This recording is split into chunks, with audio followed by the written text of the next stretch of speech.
17. That's Right. I'm sorry, that's Shalom, shalom. Before we get started, let's give all praises to Yahweh. Howard, Bashem, Yahushua, Bashem, Kakadash. Double honor and respect to the beloved apostles and elders of Great Millstone. Much love, honor, and respect to the beloved brothers of the hopeful elect, helping to edify the body and feed the limbs of Yahweh Bashem Yahushua. Standing back out here on the front lines today for Yahweh Bashem Yahushua in the belly of the beast, Babylon, the daughter of Babylon, America, chanting down this wicked place, full of corruption, pride, ABCDEFG doctrine, all types of debauchery and abominations. The Bible describes this place as the mistress of witchcraft, the mother of harlots. So when you see the men of the Lord out here standing boldly in the last days, that is a sign. The economy is collapsing. Political corruption is being exposed. Light is being shed on darkness. Let's start off there, Bukasha, Ecclesiastes 12, from the top. Ecclesiastes chapter 12, start at the top. It reads, remember now thy creator and the days of thy youth, while the evil days come not, nor the years draw nigh, when thou shalt say, I have no pleasure in them. So we're entering into these times now where the current system, this current regime, is beginning to decay, to collapse. So it's under economic and moral decline. Come on. While the sun or the light or the moon or the stars be not darkened, nor the clouds return after the rain. Yep. And the day when the keepers of the house shall tremble, and the strong men shall bow themselves, and the grinders cease, because they are few. So when you look at the current economy here in the daughter of Babylon, America, jobs are at an all-time, the scarcity of jobs is at an all-time high. Many people are working 2 and 3 jobs to make ends meet. So the grinding is low. Unemployment is high. And then they're not, because of inflation, they're not getting the same income to keep up with the cost of goods and services. So the system is collapsing from the inside out. You're working harder for less. So the glory days of America are over. You live deliciously on rape, robbery, and murder and colonization. And you're still smiling drinking Starbucks. This is not a game. Read that again, Bukasha. Ecclesiastes chapter 12, starting over at verse 3. Yep. In the day when the keepers of the house shall tremble, and the strong men shall bow themselves, and the grinders cease, because they are few. So the stockholders have recently sold $11 billion worth of stock recently, if you're keeping up with what's happening socioeconomically. You got these billionaires selling off stock, and then they're building underground doomsday bunkers, mansions underground. So the American dollar is finished. You got the BRICS nations beginning to fall back on the gold standard, and they're ditching the U.S. petrodollar. You got it, King. Book of James, chapter 5 and 1. Beautiful. Go to now, ye rich men, weep in hell for your miseries that shall come upon you. Your riches are corrupted, and your garments moth-eaten. So everything they've gotten is stained with blood. Everything that they have built up was built up on free labor, or the so-called Negroes and Native Americans and Latinos. So this is what you call old blood money. And they've passed it down from generation to generation, what you call generational wealth. The Edomites, the oppressors, have the generational wealth. And they have capitalized and expounded off what they've stolen. How rich and wealthy you think you'll be if you gained the capital and revenue of free slave labor? Beloved, we're going to go to, let's go to Psalm 17. Now let's get that last couple of verses where they pass on to their babes. I think it starts at 14, Wukasha, and Psalm 17. And then we're going to go back to Ecclesiastes 3. Beloved, Jeremiah 15 and to the top. I'll go right after him. Yeah. You got it. Psalm 17. And let's start at 13. Psalm 17, Yep. verse 13.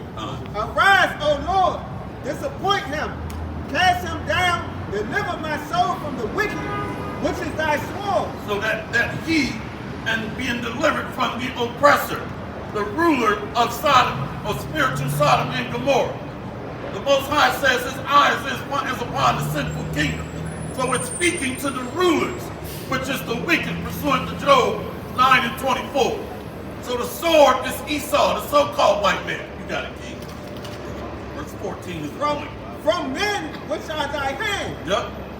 O Lord, from men of the world which have their portion in this life, and whose belly thou fillest with thy hid treasure. They are full of children, and leave the rest of their substance to their babes. Do what? And leave the rest of their substance to their babes. So what they've gotten by theft, robbery, and rape, and murder, and deceit, and mischief, they pass it down to their generations. Generational wealth that Esau have obtained through deceit and treachery. And then when slavery was so-called ended, they went into what's called indentured servitude, where our forefathers were working for pennies. Pennies on a day. For nothing. You got it, King. So the Lord is going to deliver a remnant, elect, from the wicked sword of the oppressors. There's a elect or a remnant that's going to be preserved in the said perils. The book of Jeremiah, chapter 15 and 1. Then said the Lord unto me, though Moses and Samuel stood before me, yet my mind could not be toward this people. Cast them out of my sight, and let them go forth. And it shall come to pass, if they say unto thee, whither shall we go forth? Then thou shalt tell them, thus saith the Lord, such as are for death, to death, and such as are for the sword, to the sword. So the Most High is apportioning out judgment respective to the crimes committed, the transgressions, the incursions against his word. You got Israelites that are going to be trodden down in the streets and stomped down. Some of the Israelites are going to die in internment facilities. Notice the prophets are on the scene, commencing sentencing prior to judgment. But the Israelites ignored the prophets, and they killed the prophets in the old days. So this is a pivotal point that we're witnessing firsthand. You got it, King. Continuing on in verse 2, it says, and such as for the famine, to the famine, and such as are for the captivity, to the captivity. And I will appoint over them 4 kinds, saith the Lord. The sword to slay, and the dogs to tear, and the fowls of heaven, and the beasts of the earth to devour and destroy. Every time I hear dogs to tear, I think of the civil rights movement, where the dogs were being sick on the Israelites. Dogs were tearing the flesh of young girls, young boys, men, women, children. So this is coming back. The military use police dogs unto this day. They've already sent out the hiring notifications for these internment facilities, FEMA camps. So is the Bible wrong, or are you just not taking heed to the warning? You see, some to the teeth of wild beasts, that's coming back. Some to famine. So the resources are drying up. They're just pumping more dollars into the system, but the resources and the labor cannot keep pace with this paper tiger, a worthless dollar that's not backed by gold and silver. Look at King. Yes, sir. Verse 4. Yep. And I will cause them to be removed into all kingdoms of the earth, because of Manasseh the son of Hezekiah, king of Judah, for that which he did in Jerusalem. So this dispersion now is talking about prisons, FEMA camps, internment facilities, being bused and tracked to different locations to serve in these work camps, labor camps, where they're going to be pushing digital tracking devices, being processed into these government facilities. Jeremiah 15 and 5. Yep. For who shall have pity upon thee, O Jerusalem? Who shall bemoan thee? Or who shall go aside to ask how thou doest? So we're looking for trying to vote. I remember approaching a 75-year-old Israelite man, and he said, make sure you vote if you want to see a change. If you want to see the economy transition over, become more productive, become prosperous, make sure you vote. So you Israelites are being deceived. How many centuries have we been voting? Well, over the last, 70 years? What's changed? What's changed? over the last 70 years or so for the better. Unemployment amongst the so-called Negroes and Native Americans and Latinos at an all-time high. Filling America's prison systems. America has the largest prison system on earth, and it's filled primarily of these so-called Negroes and Native Americans and Latinos. But yet you're talking about we need to vote. You got it. Isaiah 30 and 1. Yep. Woe to the rebellious children, saith the Lord, that take counsel, but not of me, and that cover with the covering, but not of my spirit, that they may add sin to sin. So we're trying to seek the covering or the cloak under the oppressor. We're looking for him for alimony, WIC, child support, Section 8 housing, SNAP benefits. So we're looking for our kidnapper to take care of us. We've developed Stockholm Syndrome, where we think those that have taken us into captivity, slavery, are going to give us quality care and treatment. How in the world did those that took us on slave ships render unto us quality, equitable treatment? It makes no sense. You got it, King. Ecclesiastes 12 and 4. Ecclesiastes chapter 12, starting at verse 4. Yep. And the doors shall be shut in the streets when the sound of the grinding is low, and he shall rise up at the voice of the bird, and all the daughters of music shall be brought low. So these are windows of opportunity closing, doors of employment, doors of promotion and economic prosperity are closing. So this sunshine is no longer shining here, if you will. The glimmer of hope, or the light of recovering and being able to move up in this system. Economic prosperity, so the hopes are dim. Prosperity is dim. The prospects of economic recovery is dim. So these opportunities are being shut down. Why you think people are working 2 and 3 jobs and can still not make ends meet? Go ahead, King. Isaiah chapter 13, verse 14, and it shall be as the chased roe, and as a sheep that no man taketh up. Yep. They shall every man turn to his own people, and flee into his own land. Everyone that is found shall be thrust through, and everyone that is joined unto them shall fall by the sword. So notice that the American dollar lacks its power that it has traditionally maintained. So now a lot of these nations are beginning to relocate. They're still profiting off of America, but not at the height of economic prosperity. When you go back several years ago or several decades ago. So the petrodollar is no longer viewed as the world's global dominant currency. So now these nations are no longer being able to benefit significantly as they've done according to their forefathers, or the wealth passed down to them from their forefathers. You got it, King. Jeremiah chapter 51 and verse 9. Yep. We will have healed Babylon, Beautiful. but she is not healed. Forsake her, and let us go everyone into his own country. For her judgment reaches unto heaven, and is lifted up even to the skies. See? So the major judgment that's coming here is nuclear attack, a nuclear holocaust, which means burnt offering. So many of these nations, their businesses are shutting down, or they're being economically despaired. So since the crown, many of these businesses never recovered. So the dollar is not lively as it was in the days of old, the old glory days, the good old days. They make America great again, quote from Donald Trump. So if he's pushing make America great again, what does that mean? That it's in an all-time low. It's in a slumber state. So it's economically despaired. Why you think billionaires are offloading stocks? The BRICS nations, Brazil, Russia, India, China, South Africa, are standardizing a new global currency based on gold. The price of gold is at an all-time high. That is a sign that a major economic shift is occurring when the price of gold is at an all-time high.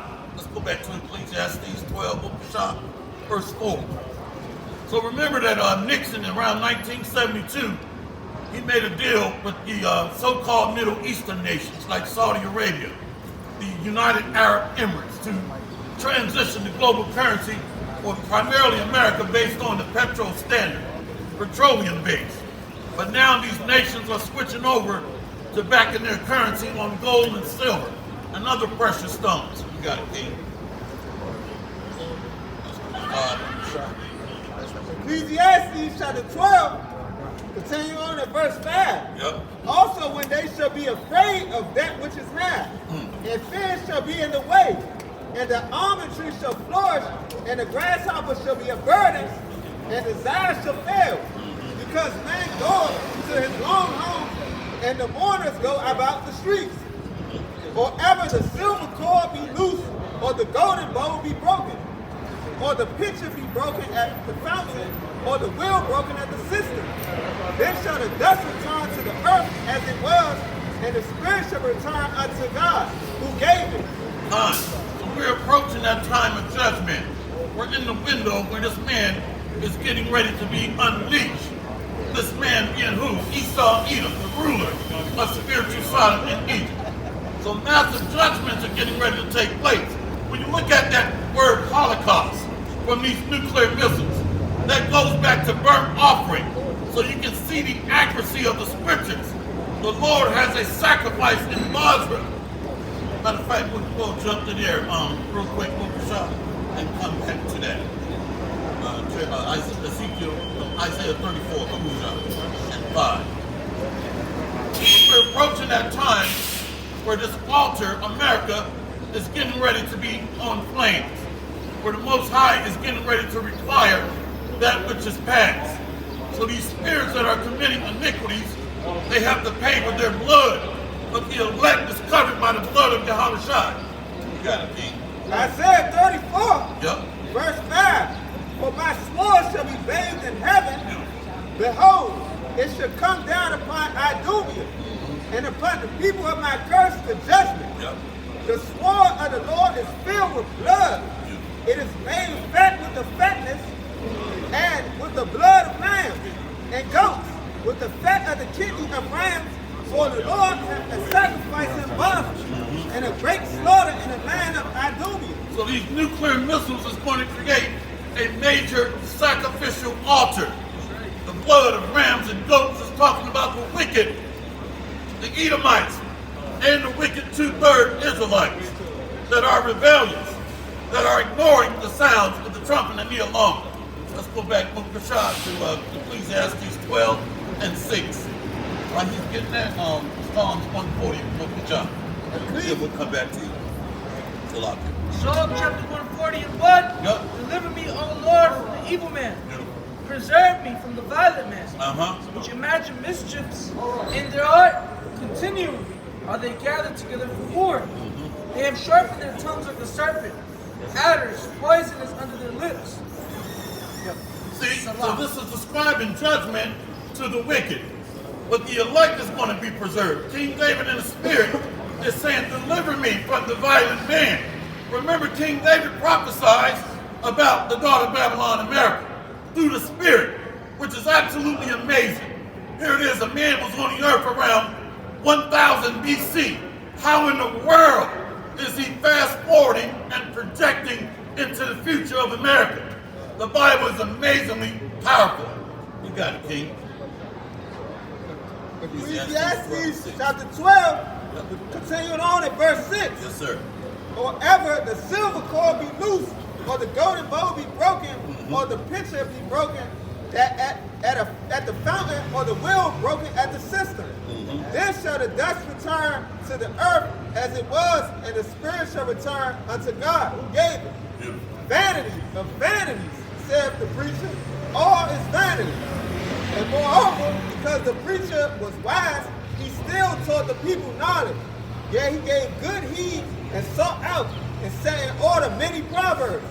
The preacher sought to find out acceptable words, and that which was written was upright. Pause it right there. Notice the Earth's population right now is about 8 billion people. So when the Bible is talking about the harvest is ripe, the harvest is great, it's twofold. Wickedness have exceedingly polluted the earth, and all the transgressors are assembled back in their lot.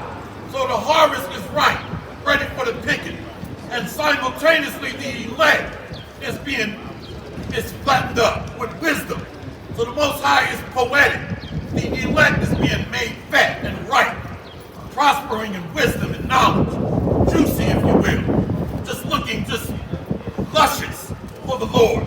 So he's happy with the labors of the diligent elect. I just wanted to throw that out there. So when you're watching this thing unfold, we're approaching the time of reaping the harvest, the end of the world. Go ahead, King. Even words of truth. Yep. The words of the wise are up as goads and as nails fastened by the masters of assemblies. That's why in Isaiah 24, there's a cry for wine in the streets. So the elect is helping to shed forth that nourishment, that replenishment, quenching the thirst for answers, if you will. Come back to you, King. Isaiah 24, yep. Proverbs chapter 10 and 11. The mouth of a righteous man is a well of life, but violence covereth the mouth of the wicked. So the fruit of the lips of the prophets is helping to nourish the elect back to life, if you will. So we're able to pick from the trees of the Lord's men, full of the fruits of wisdom, wise counsel. So this is what's sustaining us in these last days. That cry for that wine in the streets. I'm going to transition to that movie shop. So the elect is helping to keep us alive through the spirit and power of Yahweh Ba'Shem Yahushai, a wellspring of knowledge. So without this word, we would all be dried up with thirst, dead in the streets or in prison, underneath our woman, being bossed around, okay, subservient to our household, and laboring 3 and 4 jobs and still can't make ends meet. Go ahead, King. Isaiah chapter 24 and 7. Yep. The new wine mourneth, the vine languisheth. Beautiful. All the merry-hearted do sigh. The mirth of tabrets ceaseth. The noise of them that rejoice endeth. The joy of the heart ceaseth. See that? Read that again about that vine, Bukasha. See, there is no nourishment here in America. Okay? This is a wilderness for knowledge and wisdom and righteousness. It's a dry land. Why? Because it's dried up with righteousness. It's dried up with wine that's fit for our life sustainment. So it's unhealthy here. Read that again, Bukasha, about that vine. Yeah, Isaiah 24 and 7. Yep. The new wine mourneth, the vine languisheth. Beautiful. All the merry-hearted do sigh. All the merry-hearted do sigh. So the elect is looking to be nourished in these last days. So it's picking from the fruits of the labors of the brotherhood. That's that tree of Yahushai. Go ahead and get that King Bukasha, John 15. John 15, Yep. starting at the top. Yes, sir. I am the true vine. Say what? I am the true vine. Come on. And my Father is the husbandman. See that? So we're feeding from the same teachings of Yahushua, the root and offspring of David, through the fruits of the labors of the elect men. Come on, King. Every branch in me that beareth not fruit, he taketh away. And every branch that beareth fruit, he purgeth it. So the elect are being nourished, cultivated, and developed as time goes on, always abounding in the knowledge, the fruit of wisdom and knowledge, through the labor and works of the husbandman. Come on, King. That it may bring forth more fruit. Say what? That it may bring forth more fruit. So teachers have helped to reproduce teachers. Elders have reproduced elders, and so forth and so on. Teach the teachers that teach the teachers. So this truth is prospering and growing in the last days. You got it, King. Now ye are clean through the word which I have spoken unto you. Beautiful. Abide in me, and I in you. Yep. As the branch cannot bear fruit of itself, except it abide in the vine. No more can ye, except ye abide in me. So without these teachings that Yahushua passed to the apostles, then there is no wellspring of knowledge. There is no fruit. to pull from the trees of the men of the Lord. There is no hope. There is no comfort, no rest. So we are abiding under the tree of Yahushua, his doctrines, his teachings, and his name. You got it, King. I am the vine, Beautiful. ye are the branches. He that abideth in me, and I in him, the same bringeth forth much fruit. For without me, ye can do nothing. If a man abide not in me, he is cast forth as a branch and is withered, and men gather them and cast them into the fire. Well, a lot of these guys that fell off, they were not grounded in the root and offspring of David. They were not grounded in the doctrine or the fruit of the lips of Yahushua. They did not drink from the cisterns of knowledge of Yahushua. So they fell off, malnourished. So they're quenched in their thirst for the true doctrine, the wisdom and understanding from on high. That's why they fell out. They became faint-hearted, because they were not nourished off the true doctrine. You see that? Go ahead, King. So a lot of the 2/3 in America are going to fall because they're not connected to the lifeline, the life source. They're not connected to the root and offspring of David. So they're outside of the Lord's temple, outside of his courts. But when you come into the courts of the king, then you got access to the vineyard. You got access to the water springs, the lifeline. Look here, King. Isaiah 24:11. Yeah. There is a crying for wine in the streets. Beautiful. All joy is darkened. The mirth of the land is gone. See, so this is a dry land because it's dried up with thirst for knowledge and wisdom. They're pushing an ABCDEFG agenda.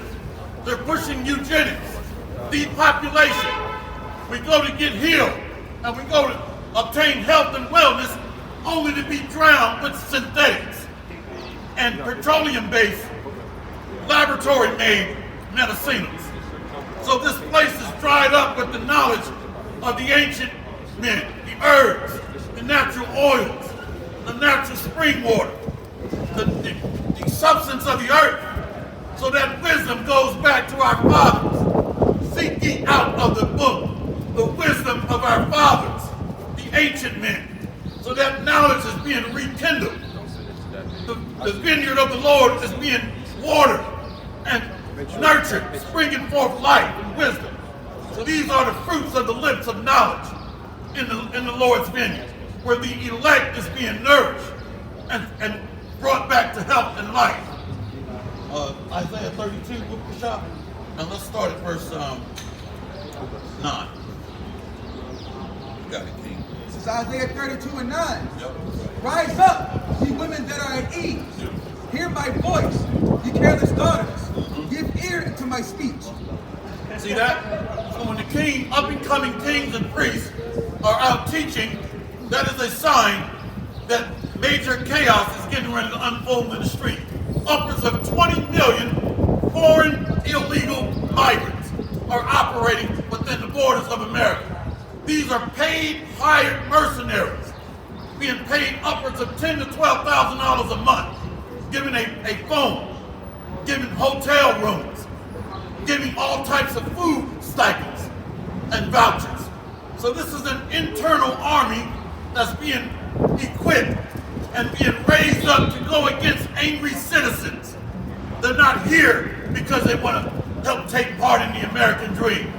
They're here to fight against the angry populace here in the daughter of Babylon. So it's time to wake up out of sleep. Internal fighting is getting ready to unfold. Civil war and division against the left and the right. You women are going to be without protection because you shunned the word. You mocked the men of the Lord, and you got intoxicated by the wine of Babylon. I don't need a man. What happens when all hell breaks loose and you don't have a man? Well, you're going to die out here in the streets. This economy is collapsing. The American dollar is done. Go ahead, King. Book of Amos chapter 6 verse 1. Yes, sir. Woe to them that are at ease in Zion, Beautiful. that trust in the mountain of Samaria, which are named chief of the nations, to whom the house of present-day mountain of Samaria is Camp Bedrock. Okay, the daughter of Babylon. This is that destroying mountain. Jeremiah 51 and 25, book of shop. So a lot of our women are sucking from the breast of Babylon, the mistress of witchcraft, the mother of harlots. You believed in feminism. You believed in women's equality. You believed in women's rights. Now you're going to be stuck without a man when all hell breaks loose around here. And you're walking around proud and stiff-necked, and you ditch your men and have shirked the responsibility of taking care of the household and being a woman, a mother, a wife, a lady, to take part in the American dream that's becoming a nightmare. You got it, King. Jeremiah 51 and 25. Yes, sir. Behold, I am against thee, O destroying mountain. Oh, what? O destroying mountain, America. Come on. saith Yahweh Shem Yahushai, Let's go. which destroyest all the earth. Which do what? Which destroyest all the earth. Let's go. And I will stretch out mine hand upon thee, Yep. and roll thee down upon the rocks, and will make thee a burnt mountain. So this place is getting ready to become a melting pot. Hey, listen, nothing happens by accident. You think it was just by chance America was named a melting pot? The Most High is talking about making this place an inferno.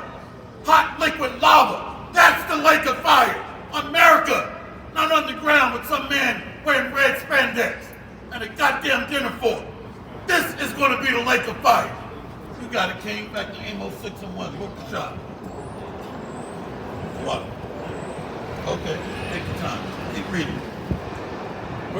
Verse 26. Uh-huh. And they shall not take of thee a stone for a corner. Say what? They shall not take thee a stone for a corner. This place will never be rebuilt back again. Donald Trump talking about make America great again. How you gonna do that on hot lava? Explain that. Not going to happen. Come on. It says, nor a stone for foundations. Yep. But thou shalt be desolate forever. Say what? Thou shalt be desolate forever. So this did not happen in ancient Babylon. There's people still living in that region, where is modern day Shinar, Iraq. This is not talking about ancient Babylon. And ancient Babylon was not destroyed by hot liquid fire. It's talking about the daughter of Babylon. King David was not smoking on a pipe when he talked about the daughter of Babylon. Come on. It says, but thou shalt be desolate forever, saith the Lord. Yes, sir. You got it. Yep. Amos 6 and 1. Woe to them that are at ease in Zion, Yep. and trust in the mountain of Samaria, Yep. which are named chief of the nations, to whom the house of Israel came. See? So our people are trusting in the same man that took us into captivity. Put 3/5 of a man on the books. Said we're not an average citizen. We're 3/5 of a citizen. And then made us second-class citizens here in the daughter of Babylon. So we're not even counted as a full man. We're counted as commodities. We're counted as a number. We're counted as free labor that built a multi-mega-trillion-dollar industry here in the daughter of Babylon. Why you think the Bible says, howl, ye rich men, weep and howl for your miseries that shall come upon you in the last days. So the prophets talked about America. Zephaniah, Zechariah, Moses talked about America. Yahushua and Solomon talked about America, the latter days. Isaiah, Jeremiah. So we're living in that time now. Let's go to the book of go ahead. Yep. Isaiah 30 and 1. Uh-huh. Woe to the rebellious children, saith the Lord, Yep. that take counsel but not of me, Yep. and that cover with a covering but not of my spirit, Uh-huh. that they may add sin to sin. Verse 2, that walk to go down into Egypt, have not asked at my mouth to strengthen themselves in the strength of Pharaoh and to trust in the shadow of Egypt. So the strength of the Lord's mouth are his mouthpiece, his men that are teaching wise counsel, that's showing us the blueprint of which to reestablish the tabernacle of David. So we're getting instructions and a devised blueprint by the men of the Lord passed down from Yahushua. Remember the Bible says, wisdom buildeth a kingdom. So that starts with the teachings from this heavenly doctrine. This is not done by man. No man can come up with a doctrine by which to rule the world for an eternity. All of the man's knowledge is temporary. The Assyrian Empire, the Babylonian Empire, the Medo-Persian Empire, the Greco-Roman Empire was one temporal knowledge. Even under King David, the bloody hands of King David, the ancient Davidic dynasty. But now we are supping from the spiritual fountains of Yahushua. Through that blood, now we have an opportunity to establish an eternal kingdom of excellency, perfection. Amos 9, let's go to verse 6. So trusting on this man's system is going to fail. Your dollar is worthless. Goods have increased by 20 to 40% on your grocery shelves. I just bought a vehicle recently, and I told the man I'm not trying to buy a damn house, I just wanted the car. Everything here has doubled or tripled in value, which is telling you that your dollar is worthless. They're just printing more money. So it's a paper tiger, not backed up by anything. This man had you turn in all your gold and silver in the 1970s and gave you fiat currency, issued you certificates, and told you to turn in your gold. He pulled off the biggest heist known to mankind. Unbelievable. And created labor based on that paper money, which is worthless nowadays. You got it, King. Book of Amos 9 and 6. Yes, sir. It is he that buildeth his stories in the heaven, and hath founded his troop in the earth. He that calleth for the waters of the sea, and poureth them out upon the face of the earth.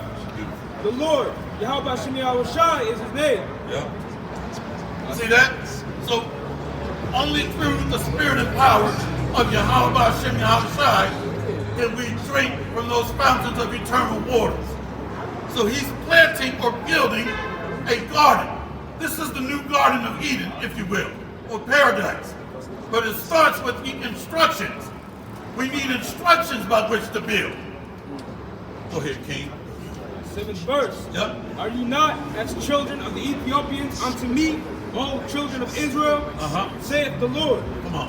Have not I brought up Israel out of the land of Egypt, and the Philistines from Kator, and the Syrians from Kir? Now the Spirit brought us here to this scripture because now we're dwelling in spiritual Sodom in Egypt. So we're going to see instant replay of a major mega deliverance. The Most High want to outdo himself, by the way. You thought that was something, the delivery out of ancient Egypt? Wait until you see what I'm going to do now. Around the world, the Israelite elect men being ascended and caught up into the Cadillacs of the skies, the so-called UFOs, the chariots of the Lord. So the Most High is like, wait until you see what I'm going to do in the last days. Come on. 8th verse.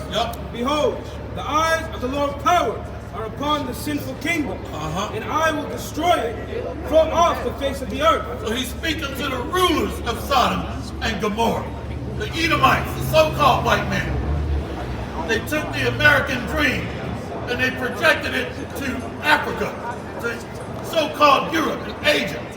A, B, C, D, E, F, G doctrines pushed around the world. Your little boy can have his rod cut off, and the man can be told, if you don't like it, there's the door. Through women's liberation and feminism. You can't even project or exert masculine authority here. Well, that's toxic. But you're toxic, Esau. And you rulers of Sodom and Gomorrah. Your doctrine leads to death. Your doctrine is poisonous. Your philosophies are poisonous. You brought a multi-Polynesian god worship here through the Greco-Roman Greek mythologies and Roman gods. And we're teaching that to our children in school and taught that the Bible is obsolete or fairy tale. Go ahead, King. Amos 9:8. Behold, the eyes of the Lord power are upon the sinful kingdom, and I will destroy it from off the face of the earth. Say that I will not utterly destroy the house of Jacob, saith the Lord. So the Lord is going to make this place a burnt mountain that we read in Jeremiah 51 and 25. But he will not utterly destroy the house of Jacob, a remnant. that's going to be brought forth and shine, that's going to be preserved and delivered in the said time of evil and the said perils. So this is the time to get a glimmer or a taste of this doctrine. This truth is time sensitive. The sand in the hourglass is running out. I know the wicked global elite, they have what they call a doomsday clock. So they understand by consulting with left-hand demonic spirits that they're on borrowed time. You got it, King. Amos 9 and 8. Okay. Amos 9 and 9. Yeah. For lo, I will command and I will sift the house of Israel among all nations, like as corn is sifted in the sea, yet shall not the least grain fall upon the earth. So notice the Israelites are scattered throughout every nation on earth. He's talking about delivering his people. So we were taught a universal one-size-fits-all doctrine, but that is not in harmony with the scriptures. He's going to command and sift, and he's going to deliver the house of Jacob, Israel, out of all nations. So we look like every nation under heaven. We look Chinese, we look Japanese, we look Asian, we look so-called Middle East, because really that's Northwest Asia. There is no Europe. That's a made-up, man-made continent. Okay? So the Israelites can look forward to ruling in the kingdom to come. Got it, King. Amos chapter 9 and 10. All the sinners of my people shall die by the sword, which say the evil shall not overtake nor prevent us. So that lines up beautifully with Zechariah 13, 8 and 9. The Most High is going to rip this place apart. And you wicked, rebellious, two-third Israelites that just walk by us and mock and scoff, you don't understand that this blood has to be recompensed or paid back. Riches gotten by deceit, unrighteous gain, oppressing the Lord's people, enslaving the children of Israel, and building an enterprise on theft and robbery, false doctrine, teaching us that we are the Gentiles. And we just need to learn how to be a good, happy, productive slave and be a good servant unto the New World Order. We were taught that is the American dream. This is Sirach 6. It's a little lengthy. This is going into the fact that he's explaining about the two-thirds, about how they scoff and they're more so undisciplined. But throughout reading these scriptures, you're going to see the difference between an undisciplined person and how it's supposed to be when you actually apply yourself with wisdom. In Sirach 6 and 20, this is the good news. Undisciplined people find wisdom demands too hard and don't have enough determination to meet them. Her requirements are a burden, heavier than they are willing to bear, and they quickly lay them aside. So a lot of the times they feel like, man, the Lord wants too much from me. I can't do that. They want to continue living in their own comfort. So they don't want to actually do what they got to do, put those things aside, and actually apply righteousness to their life, you know? Yep. 22, it says discipline means just that, discipline. You know, and not many people are able to discipline themselves. Meaning, you just mentioned a remnant is going to be saved. You know, so a lot of people are not going to apply wisdom to their lives. But that's the way the Lord has to set a remnant. And it says, my child, listen to me and take my advice. Put wisdom's chains around your feet and her yoke around your neck. Be a slave to wisdom. That's how you start to become a prisoner of Yahweh Shai, you know? Carry her on your shoulder and don't be resentful of your bonds. Follow wisdom and keep to her ways with all your heart. Go looking for her, and she will reveal herself to you. Take hold of her and don't let go. Then you will discover the peace of mind she offers, and she will become your joy. And you know, what I like about this passage is, when you look at wisdom, it goes back to just almost numbing yourself. Because in the flesh, you just want to be reactive, impulsive. So wisdom is patient and temperate. That baby goes through an incubation process. You see, the baby's not in there trying to debate and argue. Well, I think I need to be turned this way. So it comes to it's like a place of peace and solace, rest, knowing when to fall back, and just becoming numb to their fleshly impulse, wanting to be reactive. And I like trying to compare things to football every now and then. The middle linebacker position. If he's experienced, he don't bite on the play fake where it's a pass. You see? So he's not stuck at that line of scrimmage. He's backed up to intercept that pass. You don't bite the play fake. So that linebacker, that middle linebacker, is seasoned, experienced, and not reactive or impulsive. You got it, King. Wisdom of Solomon, chapter 7 and 15. Yep. The Most High hath granted me to speak as I would, and to conceive as is meet for the things that are given me, because it is he that leadeth unto wisdom and directeth the wise. So we got to go through an incubation process where we got to be cultivated in the waters of everlasting life. There's an incubation process where we got to learn patience and temperance, where we got to be reshaped and fashioned after the Spirit. How you think Yahweh said we must be born again? So that's being shaped and refashioned in the Spirit, the Word. So this is a baptism or an incubation process. Read that again, Book of Shah. Wisdom of Solomon, chapter 7, verse 15. The Most High hath granted me to speak as I would, and to conceive as is meet for the things that are given me, because it is he that leadeth unto wisdom and directeth the wise. He that leadeth in the wisdom and directeth the wise. So that we're becoming like a child again, so that we can be instructed. We're putting off what we learned by Big Bertha, Big Shirley. Okay? Boys in the hood. The gangbanger leaders that we grew up looking up to. I grew up in Newark, New Jersey.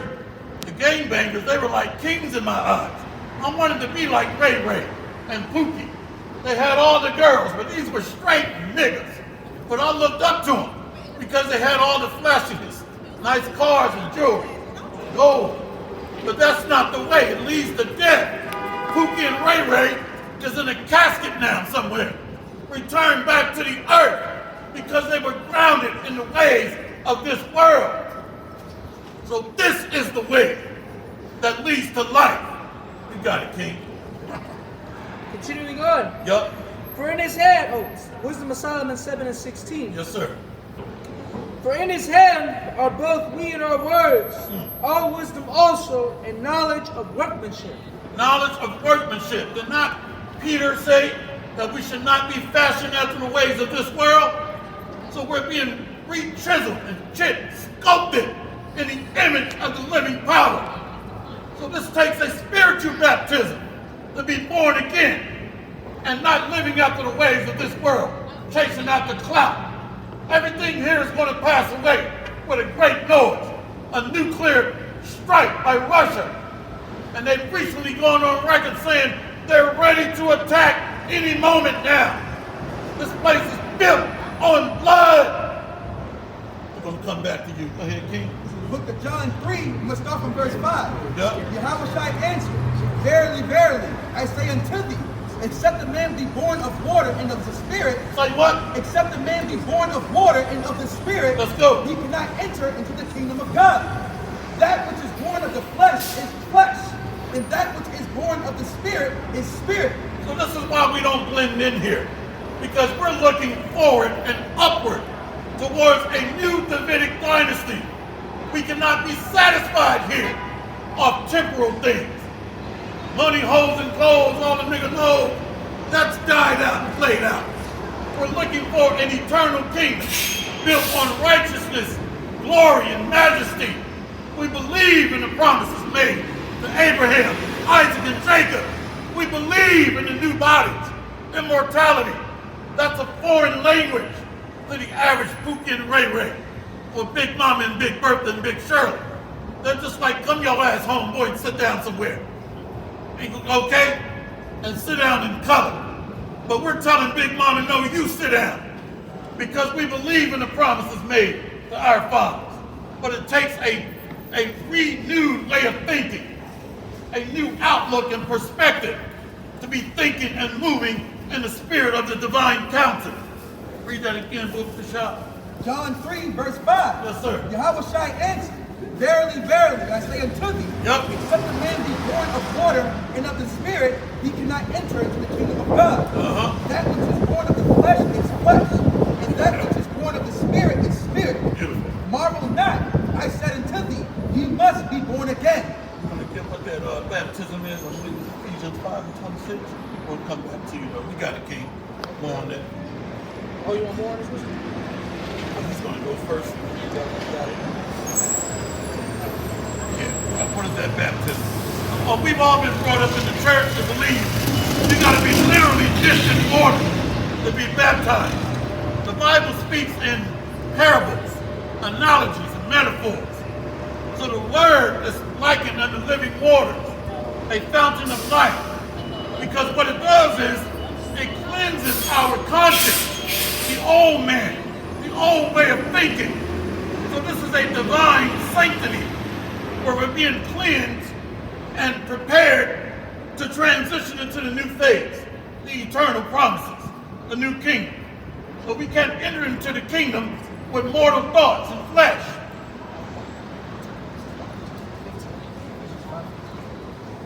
The baptism, 5:26, baptism by the word. Yep. Ephesians 5:26, Yes, that sir. he might sanctify and cleanse it with the washing of water by the word. So that's the baptism right there, where Yahweh was talking about. Only those that are anointed with the oil of understanding can decipher the message. This is prison talk. Every prisoner has a secret internal codified language and code. They write and talk in code because the prisoners of hope must transmit that message and share it to those that are initiated. So the Lord is dealing with the elect. That's it. Wisdom of Solomon, chapter 7 and 17. Yep. For he hath given me certain knowledge of the things that are, namely, to know how the world was made and the operation of the elements, the beginning, ending, and midst of times, alterations of the turning of the sun, and the change of seasons. See that? Read that again, Booby Shot. The Holy Spirit just hit me with an uppercut and a body shot. And you know what's heavy about this scripture? The men of the Lord prophesied about the nuclear missiles coming. Did not the angels visit Lot and tell him about the destruction to come? These nuclear missiles are comprised of elements, the splitting of the nucleus, okay? Atoms and protons and electrons. So the understanding of the elements, the men of the Lord told you that this place is going to burn with nuclear fire. The men of the Lord told you it's going to become a lake of fire, hot liquid lava, not hell on the earth somewhere. So part of that understanding of the elements is through the prophetic dark sayings. The Holy Spirit helps to reveal all things. You got it, King. You got to get both shot. Wisdom of Solomon, chapter 7 and 18, the beginning, 17. Yep. For he hath given me certain knowledge of things that are, namely, to know how the world was made, and the operation of the elements, the beginning, ending, and midst of the times, alterations of the turning of the sun, and the change of seasons. The change of seasons. Who's teaching you that we're at the end? Who's teaching you we're getting ready to transition from the age of Edom and enter into the age of Jacob? You see that? Beginning of times and seasons. Who's telling you that Jacob is the beginning of all things and Esau is the end of the world? Esau is wrong, death, destruction, sickness, wars. Jacob is life, peace, and the transition back into an agrarian society, agriculture, herbs, natural remedies, and life. Esau is synthetics, artificial intelligence, okay, synthetic rice and meat, medicine and science. Science means to know, comes from the Greek Gnostic. So this man created an artificial kingdom on AI, false intelligence, artificial intelligence, man-made philosophies, and idolatrous religion. You got something? Yeah. On the topic of the the elements and the knowledge of how to splitting atoms and all these different things, man. The Lord made all those things, So this is Isaiah 54 and 16. Behold, I have created the smith that bloweth the coals in the fire, and that bringeth forth an instrument for his work. And I have created the waster to destroy. So the understanding of the insights of the elements and the creator or the source of origin for these elements. The men of the Lord have that divine wisdom and have tapped in to the secrets of the heavenly realm. The men of the Lord told you that this place is going to melt with fervent heat.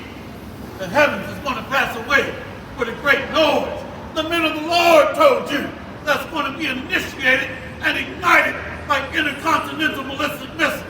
So is the Bible lying or you're bugged out? The Lord told us these things. They created the scientists, the physicists, the nuclear and rocket scientists to put it in their minds to create this technology where they will mutually destroy each other to help set the foundations for the rebuilding of the tabernacle of David. Jacob is the beginning of the new age. The times, it's changing of the seasons. Daniel 2:20, what you got, King?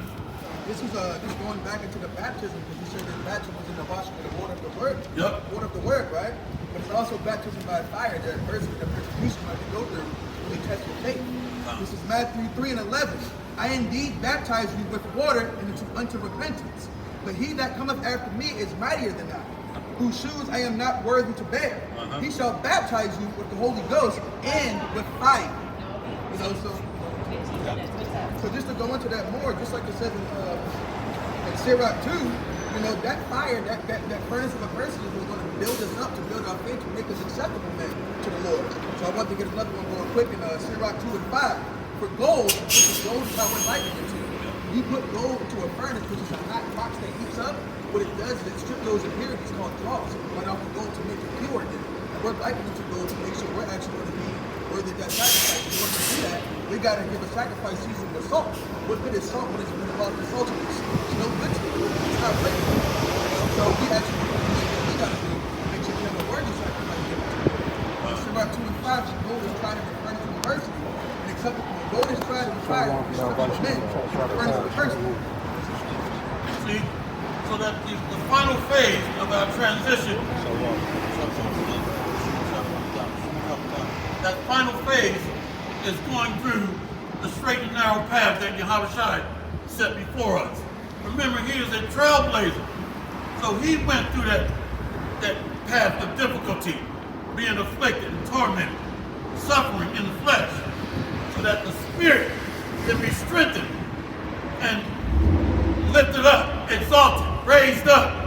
So we got to subdue or kill the mortal. So Yahushua set the example by which for us to follow. Remember, he is the great architect of the universe.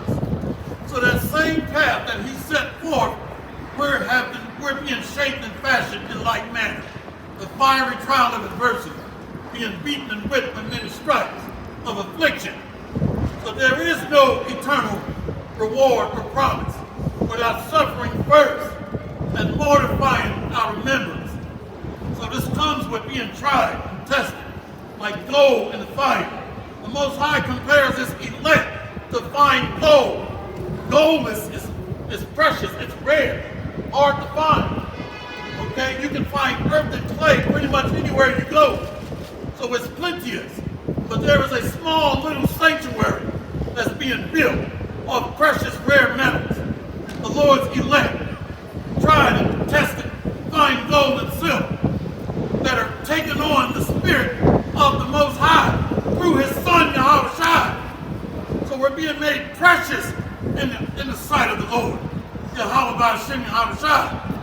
Unliking the masses. Mass means death. You got it, King. Let's go there from 2nd Ezra 7. The earth must be broken down in order for a new kingdom to be built back up. The old world must be torn down in order to build a new kingdom of righteousness. So this earth is built on idols, witchcraft, and bloodshed. So it's written in our law, idols must be burned. Well, I guess the Most High changed his mind. And it's just going to allow us to waltz into the kingdom. No. This current architecture, the foundation of idols and witchcraft, must be burned with fire. We can't build an altar on a kingdom of witchcraft and idols. Idolatry. Go ahead, King. Yes, sir. 2 Peter 3 and 11. Seeing then that all these things shall be dissolved, what manner of persons ought ye to be in all holy conversation and godliness, looking for and hastening unto the coming of the day of the Most High, wherein the heavens being on fire shall be dissolved, and the elements shall melt with fervent heat. Nevertheless, we, according to his promise, look for new heavens and new earth, wherein dwelleth righteousness. Now, when it's saying the heavens being on fire, it doesn't mean the angels are going to be screaming because their wings ignited, okay? It's talking about this rulership. Remember, Esau is the end of the world. Esau is Rome. Esau, the so-called white man. He's the end of the world, okay? Colonization, bloodshed, witchcraft, women's liberation, badass kids that you can't discipline. That's Esau, the end of the world. Chaos and disorder.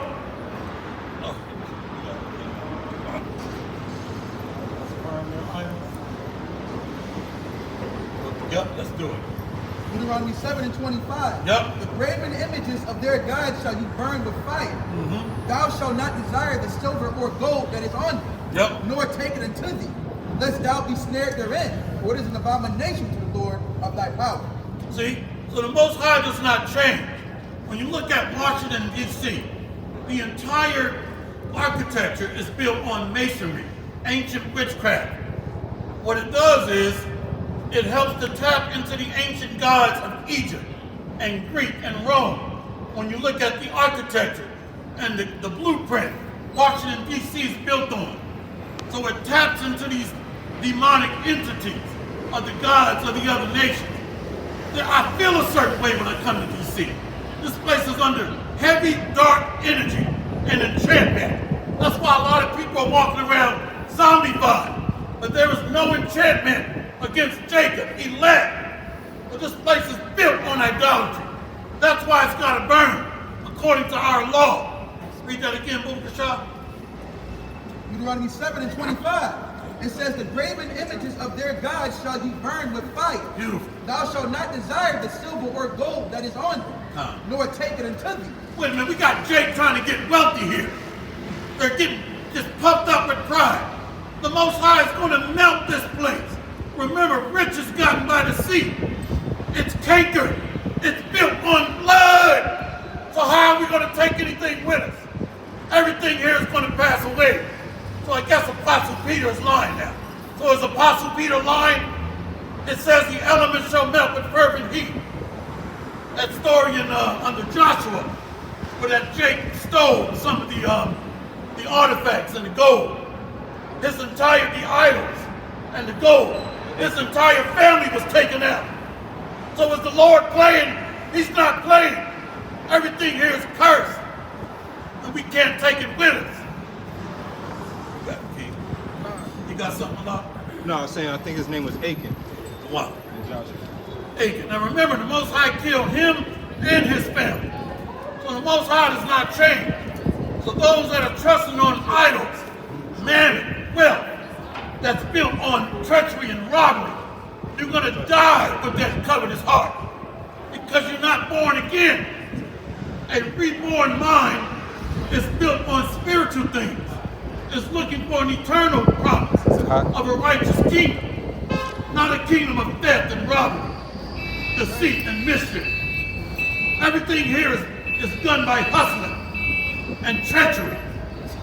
Go ahead, King. Isaiah 19 and 14.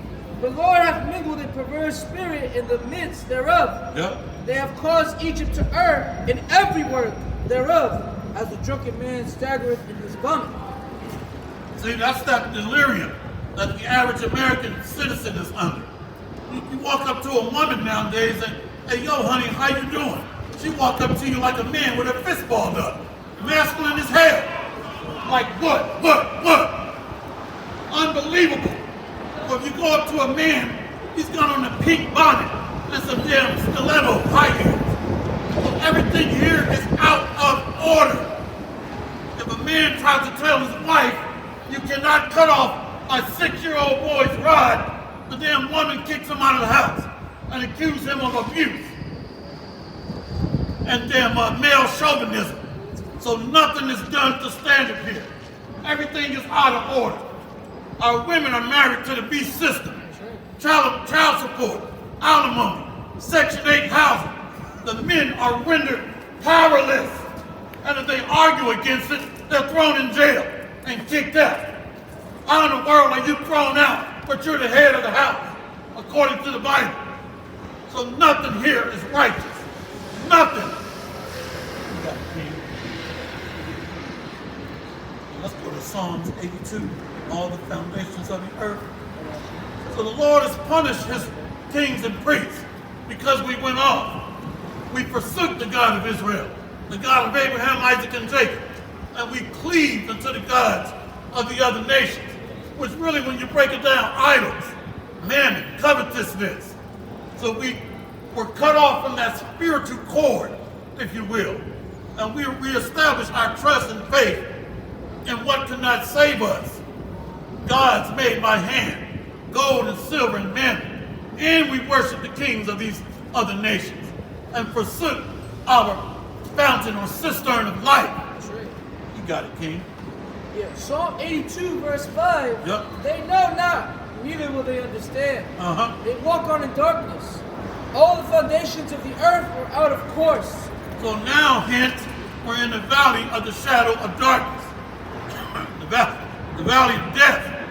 Because the kings are at the bottom. So remember, it's written in our law, thou shalt not revile the gods. So all nations by default are off because their kings are being suppressed and oppressed under them. So this is why the earth is out of course, because it's out of order. Why you think the Most High is rebuilding the tabernacle of David, so that the nations can be put back in their lot. 32, 8, so right now the nations cannot get right.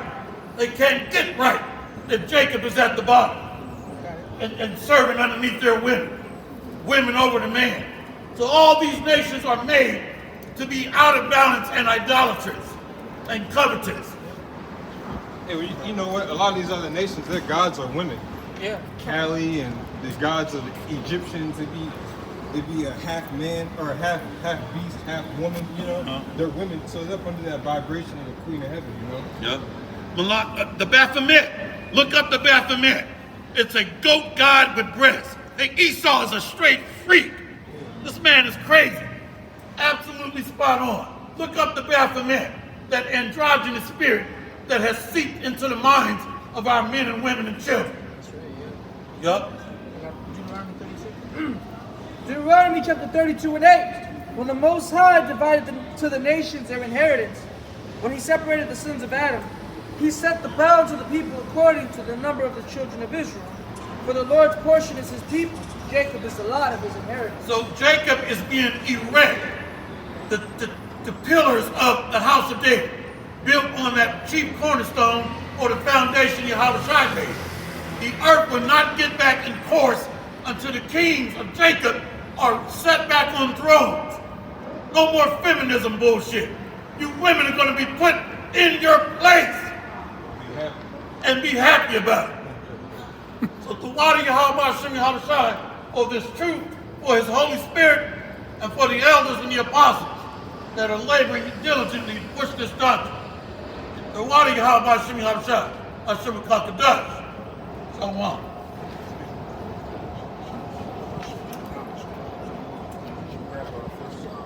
Psalm 23, verse 4. Got it. Yeah, man, the brother spoke very powerful, man. You gotta keep on going through the spirit, man. You know, he made a lot of valid points, and we're in the valley of the shadow of death, man. You know, America's nothing but anti-life. Look at the food. Food is all the genetically modified organisms, GMOs. Okay, so you're not supposed to put in your body, man. And we also supposed to get our vitamins, our minerals, our nutrients from the food too. Okay, real quick. Yep.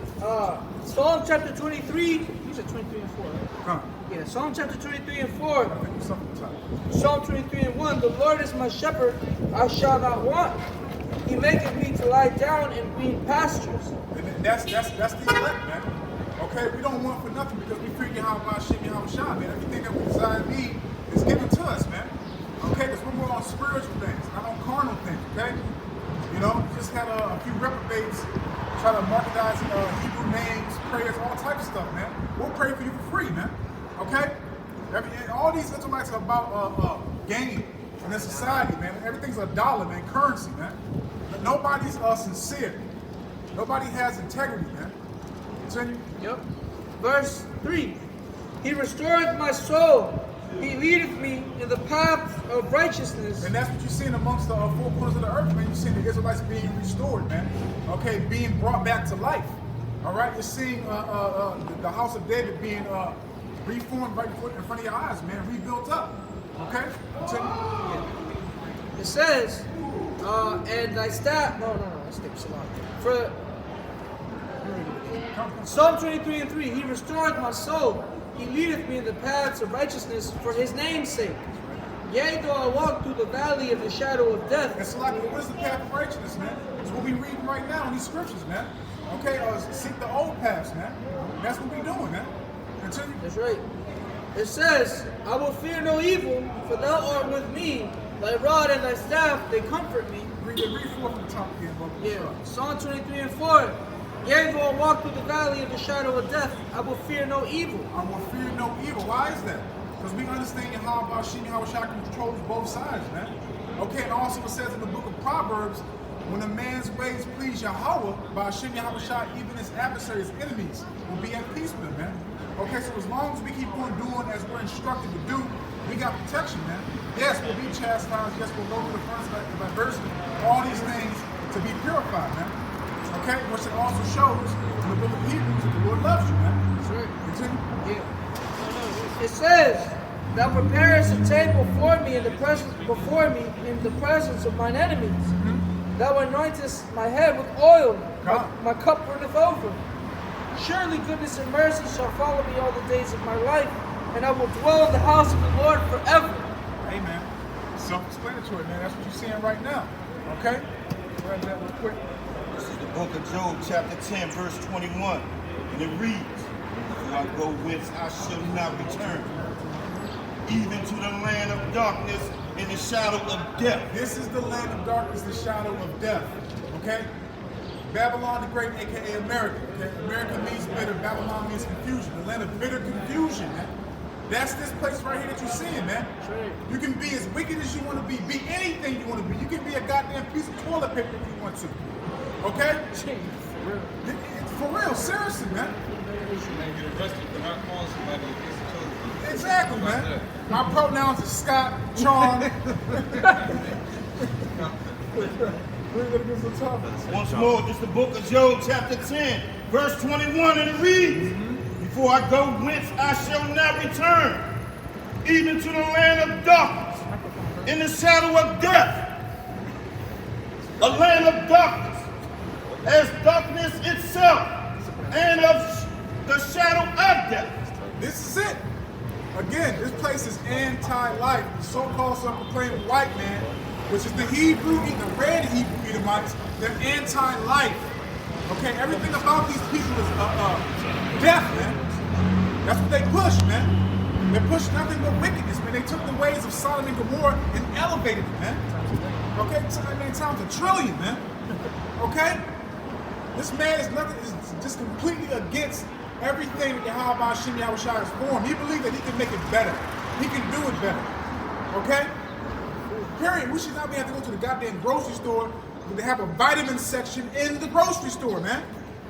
When the Lord said in the scriptures, in various scriptures, that our vitamins, our nutrients will be in the food, man. For us to be healed will be in the food, man. But you have vitamin stores and vitamin sections in the grocery store, man. That alone right there should let you know that this man is wicked, man. Then you go to the physician, which these doctors are to falsify, to keep you sick, man. Just to patch stuff up. Okay? Grab that one show. 1 John 2 and 15. Love not the world. Love not this world, man. Because you see what this world is about, man. Okay? You got a lot of division, which, you know, the Wadi Yahweh, Shem Yahweh Shah, that shows the downfall of this place. Okay? But you got a lot of madness, man. Okay? A damn child can decide his gender at the age of 2 and 3, man. Let that make sense. Okay, make that make sense, Salaki. Because it don't make no damn sense to me, man. All right? You got women out here running around buck wild. You got men highly effeminate, man. Okay? Continue. Yep. It says, love not the world, 1 John 2:15. Love not the world, neither the things that are in the world. If any man love the world, the love of the Father is not in him. If you love this world, the love of Yahweh Hashem, Yahweh Shai, and especially the fear of Yahweh Hashem, Yahweh Shai is not in you, man. Okay? We already know who your power is, who your Lord is. The so-called self-proclaimed white man, the Hebrew Edomites, man. That's your Lord, man. Okay? And he's going to stamp that and make that known when he brings that mark, man. That seal it, man. Because he's going to put you through hell, man. He's going to put you through a lot of stages of hell and then really make you submit, man.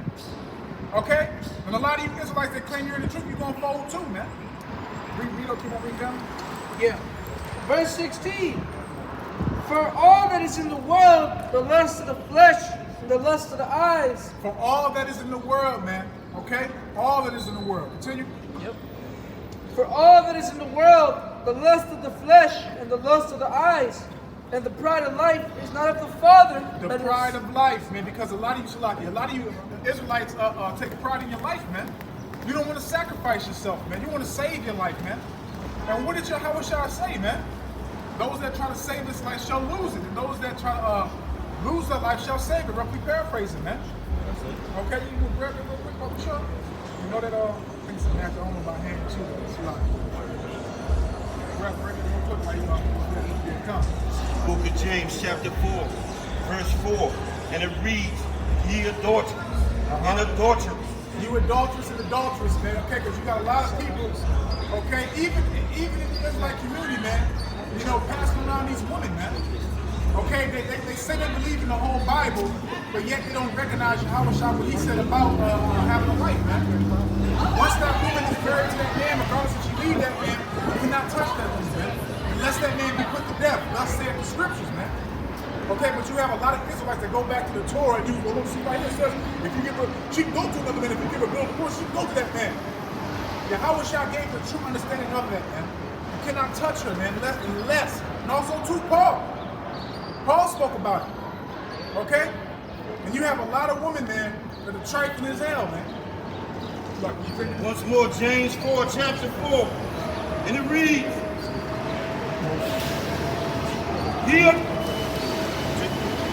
ye adulterers and adulterers, know ye not that the friendship of the world is enmity with God? Jack loves it, man. Jack loves it here, man. Jack, you love being a slave, man. You don't have a bullshit mentality, man. Okay, only thing you worried about is, you know, going to your little 9 to 5 or running around hustling on the streets, making a little bit of money, you know, getting some contaminated box. Okay? Yeah, driving around in your vehicle, blasting music for the whole damn block in here. Okay? Getting your little drink and your little blunt. That's all you Israelites is about, man. It ain't about nothing, man. That's why you niggas have to go, man. You niggas have to go, man. 2/3 have to go. Period, man. And then when you come back in the kingdom, we'll love you. Okay? And you also have other Israelites that, well, the 2/3, they're going to come back. Well, guess what? You're right. They ain't going to come back as 2/3. They're going to come back as righteous. Okay? So you're right. They're going to come back completely different. Okay? They're going to know Yahweh Hashem, Yahweh Shai as soon as they come out of that womb. We won't have to teach our brothers and sisters, man. Once more. James chapter 4, verse 4. Ye adulterers and adulteresses.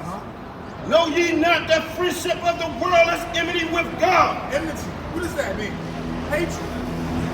A lot of you people hate Yahweh Hashem, Yahweh Shai, man. Matter of fact, you know, it's crazy, man, because I was talking to my boss. You know, he you know, sort of a coon type, Sambo type, unlearned, ignorant brother, man. You know, he said he has the Apocrypha at his crib, but he thinks the Apocrypha is witchcraft. Did I edify him? Hell no. Shit, I got bills to pay, man. You know? Hey, look, man. As Romans 10 verse 2, I'm going to show you, we'll grab that real quick. Just look, man. He knows that, you know, Yahweh Shai is not a so-called white man. You know, Lassie. He knows that. but he doesn't know the real name. And also too, he just recently got his degree from the is that school called where they teach you the Bible, where they think they teach you the Bible. Yeah, he went there and got that. I was like, what? I think to myself, oh man, you must get your damn money back. What are you thinking? And the reason why the conversation came about the Apocrypha is because he was talking to his son, and his son's name is Tobias. I said, hey man, you know that's a biblical name, but he said, I don't know. My wife should know the names. You know, both of these Jakes, 160, 162, both of these Jakes, they live in London. I heard the 62-year-old Jake, his wife called him while he at work, was for dinner. Real talk. And then Jake be like, well, I don't know, baby, we got some stuff down there, and this and that, and blah, blah, blah. And I'm just shaking my head like, man, you ridiculous, man. And that just shows you, man, these curses are on our nation, man. Okay? Once more, you adulterers and adulteresses, know ye not the friendship of the world is enmity with God? Whosoever therefore will be a friend of the world is an enemy of Yahweh by Hashem Yahushua. So what do you do to an enemy? Do you let an enemy live? Do you let an enemy just keep on, acting up, running his mouth? No, you put him to death, man. Okay?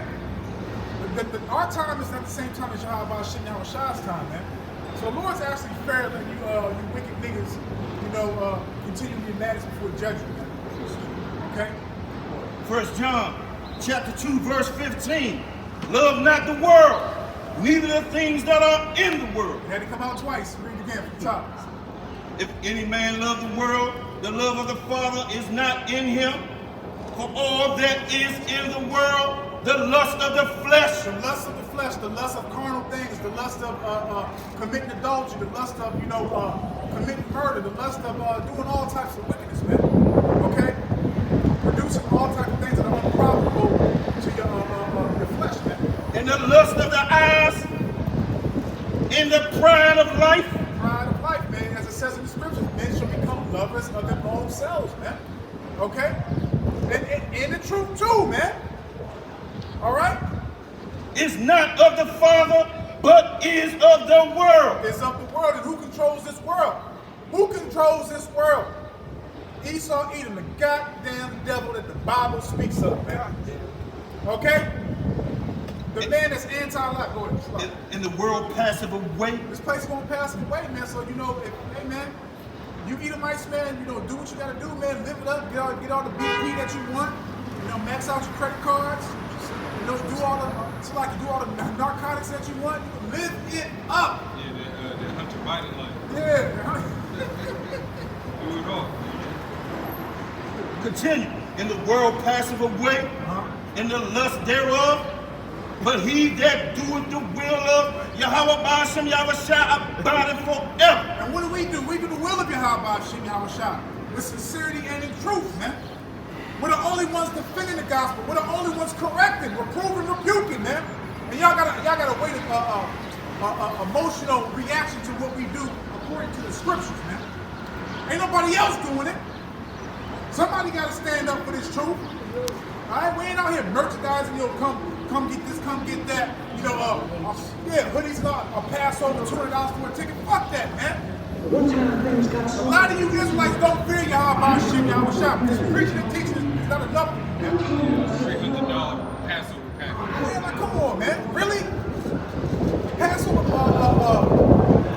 assembly is not about no goddamn lavish, comfortable celebration, man. They had a fashion show last year. Yeah, every year. Yeah, man, you come in the daggone Passover on top of a horse with two Edomites beside you. Why are those damn Edomites there? Why are you on a horse? You're not Yahushua.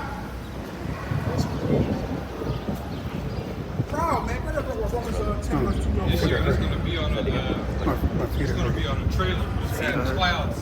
You have cotton stuck to the side of it, so it's like floating in on a cloud. Pose like this. Yeah, it's gonna go like this. With his garment blowing in the wind. Yeah, I got you. They got a fan on. Give me, I just need to stretch it out. Sorry, but I got you. Go right there, buddy. The water. Romans chapter 10 and 2. Just to land back on that, my boss that I was talking about. This is all these other Israelites. Okay? Romans chapter 10 and 2. For I bear them record that they have a zeal of the Most High. They have a zeal of Yahweh Shah, okay? They think that they're doing what's right, what's righteous. Because you can't do what's right and righteous according to your oppressor. Your oppressor is not going to give you the true understanding, the name. And furthermore, it's only Israelites' job to do so. Come on, man. Grab on to this chapter. It says, but not, they have a zeal of the Most High, but not according to knowledge. Yeah. For they being ignorant of the Most High's righteousness. Okay, because that word ignorant goes into unlearned. So you Israelites, you wicked niggas, stop using that word if you don't know what it means, man. Like, you just ignorant. What does it mean? Say it right. Yeah, what does it mean? It means unlearned. Like, you just ignorant because you don't want to follow me. You ignorant. It means unlearned. It's okay. Yeah. Romans chapter 10 and 3. For they being ignorant of the Most High's righteousness and going about to establish their own righteousness. You cannot establish your own righteousness in your own way. What does it say in Jeremiah chapter 17, verse 9? The heart is deceitful above all things. And that's what got us in this predicament now. That's why we had to get our asses moved. That's why we went in the slavery, man. That's why people continue to get put to death, man. Okay? Righteous judgment. That's what that is, man. Yeah, it says, from the top, for they have, Romans 10 and 3, for they being ignorant of the Most High's righteousness, and going about to establish their own righteousness, have not submitted themselves unto the righteousness of the Most High. And that's crazy too, because our people will not submit to Yahweh Shah according to the righteousness of the Bible, but they'll submit to the adversary, the enemy. Okay, that captain. It's way above and beyond than Stockholm Syndrome, man. Okay, it's above and beyond that, man. Okay? Period, man. They'll submit to these red silverbacks, okay, these cave gorillas, okay? But they won't submit to Yahweh Shah, man. Okay? And I was literally, to land back on something there, I was watching something on the YouTube, and it was about abominations. I forgot exactly what it was. And I was like, ew, why they making this? I said it out loud. My boss said right beside me, he said, it might be good. Yeah, this nigga eats alligator, frog legs, raccoon. That's what it was, raccoon. It was raccoon being made, so it might be good. You niggas have got to go, man. And you got health problems out the ass, man. You got diabetes, all types of stuff. Jack, heart issues, everything else. I wonder why. We gotta get a sign that says that. Niggas gotta go. Just like that. Because the so-called simple white man cannot teach you the scripture. Okay, that's only been given to the nation of Israel, man. Only the priests, the prophets have been set up to do so, man. All right, this is our book. Okay, that's that food that for us, by us. Okay, the Lord Yahweh Shah used our people to write these accounts down and spoke through our forefathers, man. Okay? This is the book of Amos, chapter 2, verse 11. And it reads, and I raised up your sons for prophets. Prophets? And of your young men for Nazarites. Nazarites? Okay, and Salaki, come on, Alizé, man, you ain't no damn Nazarite, man. Okay? You ain't, man, with that S curl on Stephen Small ponytail. Continue. It is not even thus, O ye children of Israel. O ye children of Israel, not children of Edom, not the Moabites, not the Ammonites. Okay, continue. It is not even thus, O ye children of Israel, say the Lord Yahweh. But ye gave the Nazarites wine to drink. Did you believe in Ecclesiastes? It's the lovely book in the Bible. So what? There's nothing new under the sun, especially about men. Yeah, there's nothing new under the sun. There were 3 sinners on that cross. Who didn't know that? Yeah. Can I give you a precept before you leave? Can I give you one precept? One precept? I'll give you one. Be strong and courageous. Do not be terrified. Do not be discouraged. For the Lord your God is powerful. Okay. Listen to this real quick.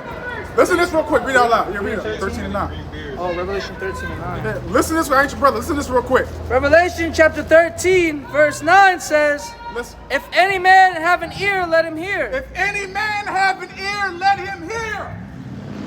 He that leadeth into captivity shall go into captivity. He that leadeth into captivity shall go into captivity. Continue. He that leadeth into captivity shall go into captivity. That's right. He that killeth with the sword must be killed with the sword. He that killeth with the sword must be killed with the sword. Yeah, there's some Ecclesiastes for you. Yeah, there's some revelations for you right there. Yeah, then Edomites coming up and not even attracted to come up talk to them in the down by Sheen out shots. Yeah, nothing new under the sun. Well, that's gonna come back. Yeah, exactly. Slavery's coming back. She was kind of late. She was. She just didn't get it. She wasn't able to get it. Yeah. She didn't have an ear to hear. That's right, bro. She didn't have the ear to hear. The wicked flee with no being pursued. It's a fact. So I memorized a few scriptures in vacation Bible school, and that's what she thinks on deliver. Right. Yeah, when they trial to the message for us, count she says for others. Yeah, that's what wasn't justified in position. That's how the Lord works. You gotta keep the vessel. God was immediately. We see the word context. Okay. It's all spiritual. Yeah. Word. Yeah, she thought that scripture was for her. Yep. Just her being courageous. She thought she was courageous, getting louder and louder. Remember Proverbs 9 and 13? God, yeah, that's bread and butter. Let's get that Bible shop. Yeah. There's certain scripture you just used to always get. That's all. We gotta fix this pose. This is the book of 1 Timothy chapter 2, verse 11. And it reads, let the woman learn in silence with all subjection. So you're not supposed to come up here running your mouth to the minute you have about shit out shot. Furthermore, you were heathen, you shouldn't be saying nothing. But I suffer not a woman to teach. You can't come up here and teach us, man. You don't know all about it, you know. Okay? You don't know nothing. Like the Raj just said, man, you basically, cut yourself. But I suffer not a woman to teach, nor to usurp authority over the man, but to be in silence. You see, the Edomite women are used to usurping authority over Jake now. Okay? They're used to that. That's why they think they can just walk up to any so-called African-American, Hispanic, or Native Indian and just say and do what they want. Okay? Because they still had that mentality back in the old days, man. Proverbs chapter 9, verse 13. A foolish woman is clamorous. She is simple and knoweth nothing. Proverbs chapter 9 and 13. A foolish woman is clamorous. She is simple and knoweth nothing. And that was a prime example of a foolish woman being clamorous, and she was being simple, and she knew of nothing, man. Everything that she said resonated for us, not for her, man. Okay? The Lord, man, is always bringing forth these examples to show our people, man. Okay? It's your power, man. All right? Again, man. Let's get it. Proverbs 9 and 13. A foolish woman is clamorous. She is simple and knoweth nothing. And knoweth nothing, man. Okay? You only know the wisdom of this world, and the wisdom of this world is foolishness to the Most High, man. Someone who's clamorous is always like nervous, sweating, anxiety.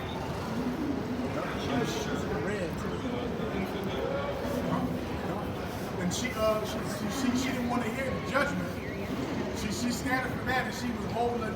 Let's grab that scripture, Psalm 58.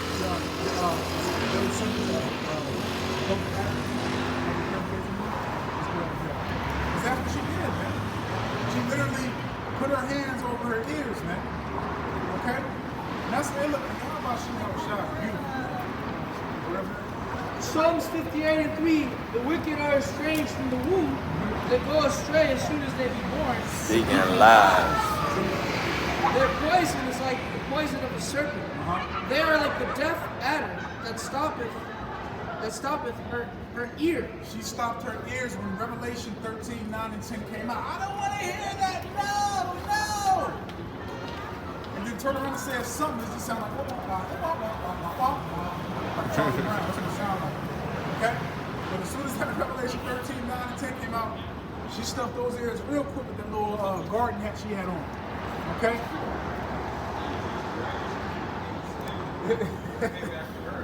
Judgment. Yeah, real courageous. Let's grab some grab her on. Talking about hope. That's our hope. So-called Negroes, Latinos, Native Americans, Revelation 13 and 10. That scripture said, here is the patience and the faith of the saints. She would deem herself a saint. You know what I'm saying? Right. You don't want to keep reading. That's right. Stick around. That's how you know the freedom myself. They were created to not have faith. Pagans. Started off with his race, you know? They're very stubborn, rebellious, causing some frown, man. Okay, and it's a so-called St. Patrick weekend where everybody getting drunk, crazy, everybody with green, okay? You don't even know all that stuff goes back to Jake, man. Not the holiday, but yeah, he was a nigga. Yeah. Black guys. Yeah. So they call the saints. Anybody with a saint is so-called black person. Yeah. You go over to these other countries, they're Orthodox churches, all they saints is dark image. Oh yeah, I was gonna say. Yeah. And Salakia, just to back up the Ra'ah show, I just watched a lesson that the beloved Elder Malcolm did, and he, oh man, I'm gonna put it in the chat, man, because you got a dude literally say that they try to say that the pagans, over time, they became black in the face, but not in the clothing. And the dude was like, nah, that's how they were originally people. Israelites, well, he said Israelis, but they're originally Word. Let's get some judgment real quick on our adversary, man, our main adversary real quick. This is the book of Obadiah. It's only one chapter. Chapter 1, verse 8. And it reads, shall I not in that day, said the Lord Yahweh, even destroy the wise men out of Edom? Woo! The wise men out of Edom. Who is Edom today? The so-called self-proclaimed white man. That's right. That's who Edom is. Okay? Our twin brother. All right? And all that wisdom, all that knowledge, all that understanding that the Lord gave them to rule is being taken away, man. Okay? It's diminishing as we speak, man. And as we see, man. Okay? Usually this man will be able to hide what he's doing, but now we can't. As soon as he spews out some badness, somebody's coming out with the truth, man. Once more, Obadiah. No, I was saying like Pinky in the Brain. He always wants to take over the world, but it never happens. You know, that's what's going on in Esau. He's trying to take over the world, but he can't seem to do it completely. The Lord won't allow you. Esau has control of the whole earth, but not entirely, technically. There's certain areas of the earth that Esau and the Lord don't allow. Because then it means that he's the most high. Goes into Ezekiel 28. He's the new prophet. He's just a man. Second Thessalonians too, man. He exalts himself above all nations and above Yahweh Shem Yahweh, man. Okay? You gotta pay for all that, man. Everything that you've done, man. Why you think you ain't gonna receive no mercy, man? But everybody else is, man. Because you've done the worst, the most out of all nations, man. Okay? Once more, Obadiah chapter 1, verse 8, and it reads, shall I not in that day, say the Lord Yahweh, even destroy the wise men out of Edom, and understanding out of the mount of Esau? And thy mighty men, O Teman, shall be dismayed, to the end that everyone of mount of Esau may be cut off by slaughter. Woo! By what? Slaughter. By slaughter, bloodshed. Okay, because what does it say in the book of Ezekiel, chapter 35, verse 1? Let's grab that real quick, man. Let's grab Ezekiel 35 real quick. What does it say in the book of Ezekiel 35, man? I can speak on it a little bit, but we're going to read and let the Bible speak, man. Okay, because this man loves bloodshed. Loves to see blood, loves to taste blood. Everything he eats is basically raw. You got this dude called the liver man. Your liver king eating up the raw food. Okay, someplace out in the Midwest, I want to say, where they eat carnivore burgers. They're beasts, man. They're beasts. Yeah, they got a restaurant in Florida. You can sign a waiver to eat lion meat. Oh yeah, yeah. Human flesh. So you got to sign a waiver. See, even not the animals are more in too, man. Look what you're doing to the animals, man. Oh, this animal's about to be extinct. I wonder why, man. Why is the animals about to be extinct, Esau? Why? Inquiring minds want to know why. Because of you. You're the problem. Okay, you're the problem. Okay, and you can walk around, laugh and everything else. You're going to get judged, man. The Lord going to judge you. Grab that Ezekiel. Start from the top. We don't control the earth. Yeah. Negroes, Latinos, and Native Americans, we don't have the power to say what resources are going to get allocated on earth. What animals can be hunted and what animals can't be hunted, That's not us. The so-called white man controlling it. Yeah, for a damn sport. For a sport. And I'll tell you, man, if it's possible, man, I'm gonna have all these animals caretakers over you, man. Yeah, man. Ezekiel 35:5, because thou hast had a perpetual hatred. Perpetual, forever, everlasting. Okay? Continuously. And has shed the blood of the children of Israel by the force of the sword. By the force of the sword. Okay, I've seen multiple videos on YouTube and other platforms where you had cops literally gun down Jake, but you know it's judgment. But you still had these wicked ass cops literally go over Jake's dead body and say, oh man, there's gonna be a closed casket, homie. And then walk away laughing, man. You gotta pay for all that, man. Regardless if it's a 2/3 or not, you still gotta pay for it, man.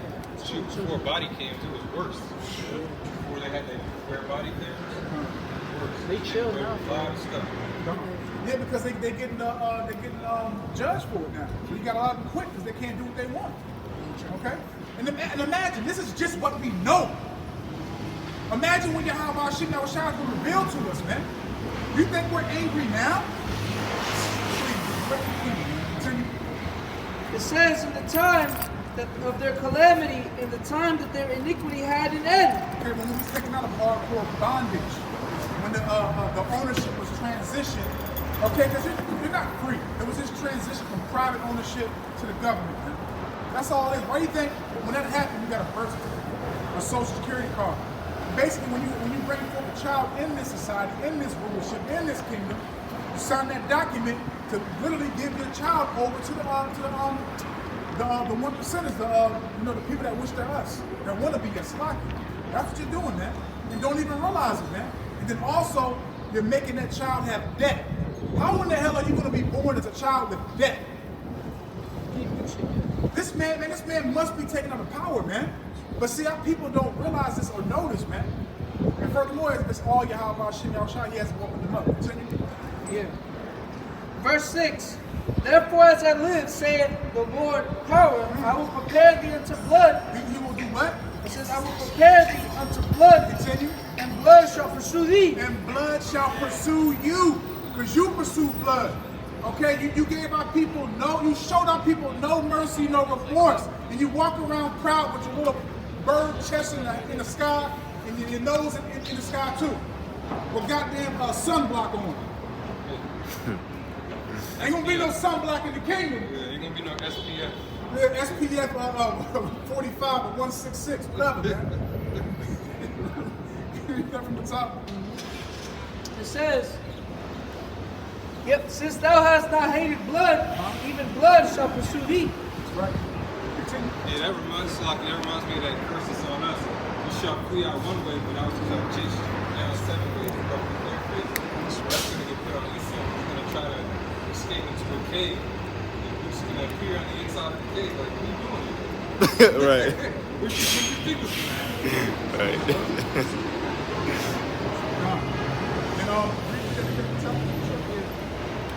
Ezekiel 35:6. Therefore, as I live, saith the Lord power, I will prepare thee unto blood. Blood shall pursue thee. Blood shall pursue thee because you pursued us, man. You know, you got the slave patrol in the hood just waiting on Jake. You got the slave patrol. If y'all know what the slave patrol is, the police now. Okay? Literally lurking, just hiding in spots, you know, to seek out the poor, man.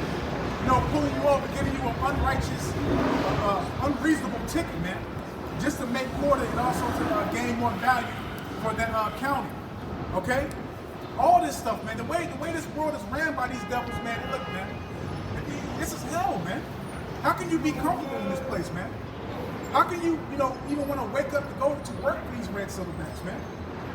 Oh, come on, man. Grab that real quick.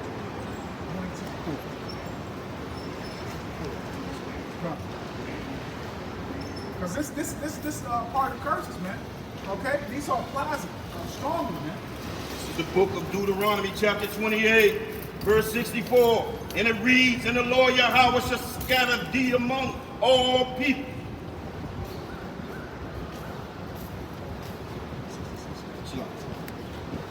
This is the book of Deuteronomy, chapter 28, verse 66. And it reads, and thy life shall hang in doubt before thee. Your life shall hang in doubt, so you get pulled over, your heart drop down to your feet, okay? And you can have everything correct on your car, you ain't got no warrants, you ain't no criminal, but for some odd reason, this in you starts to panic when you get pulled over by, as they say, 12, okay? Because I know, even myself, I get pulled over, hey, look, I'm always praying out about shit, y'all shot it to be delivered out of it, man. Okay, but you 2/3, man, you got Jake. This, matter of fact, one of the brothers in the video, I think it was in Baltimore, about the Jake that knew the names of his girl, and this woman was telling him something right. She was like, just give him your ID. Yeah, I remember. I want to know what I'm being pulled over. You have no authority in this queendom, Jake. I want to know what you need to tell me, nigga. Give him your ID. He tried to combine more science with the scriptures. Yeah. Yeah, I remember. Oh, that's what he was doing. Oh, what's the name? I'm not driving. I'm traveling. Yeah, traveling. So I don't need my license. I tried out once. Yeah, I did too. I did too. Early on in the truth, I did that. I tried to do that too. But the cops fucking snatched me out of my whip while I was in my seatbelt. Damn. Threw me on the hood, took me in. I was like, God, man, I ain't never doing this shit again. That's when I was in the truth. Yeah. Early on in the truth, bro. I was like, I got this. That was our wake up call. That's what the Lord tells you. You have to learn to submit to who's in this world to keep in that straight and narrow. So when Jake has freedom, you don't have to listen to anger. So the Lord has to constantly learn to give you these things. The Lord is saying activity. So activity is to have to work with patience. Yeah, scripture say you shall know the truth and make you free. Jake just run with that. No, I'm free. Knowledge says knowledge is puffed up. The knowledge is supposed to hold you. That's that boulder, It's like, I'm free. Nah. You know what I'm saying? Mentally, spiritually, you're free. You know what I'm saying? Somebody got Josh called over on my shit last night.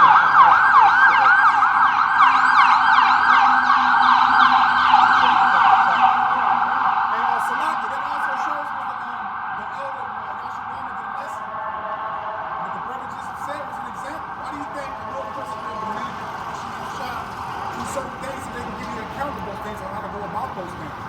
Okay, so when brothers tell you something, you gotta take heed to that, man. Okay, regardless if it's a younger brother, older brother, it don't make a difference. If the Lord is a spirit.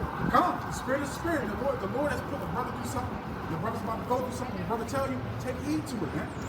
Okay, you can't seek the answer that you desire, man. Take heed, cuz. First time I heard that, I was like, that's what's up.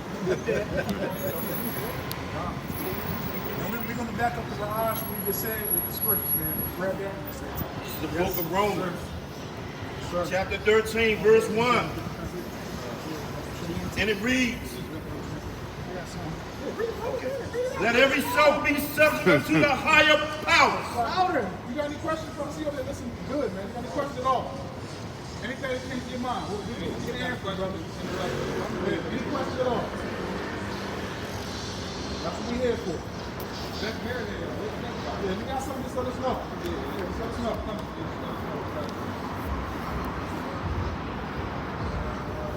Speak up, brother.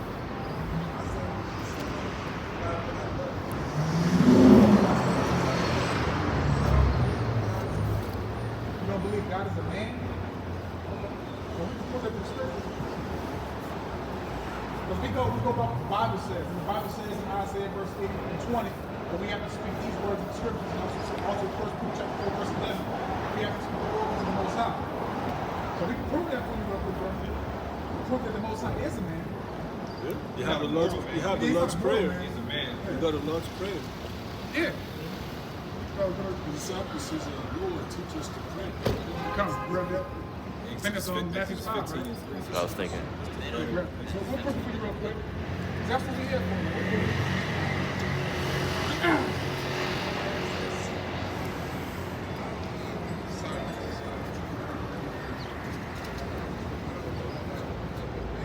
No. We're not here to debate. We're here to give you the answers that you're seeking for. You know what I'm saying? So we want you to get the answers according to the Bible. Okay? So it's no debate, bro. It's no debate. But we're singing to feed our people. So we're just going to prove it to you.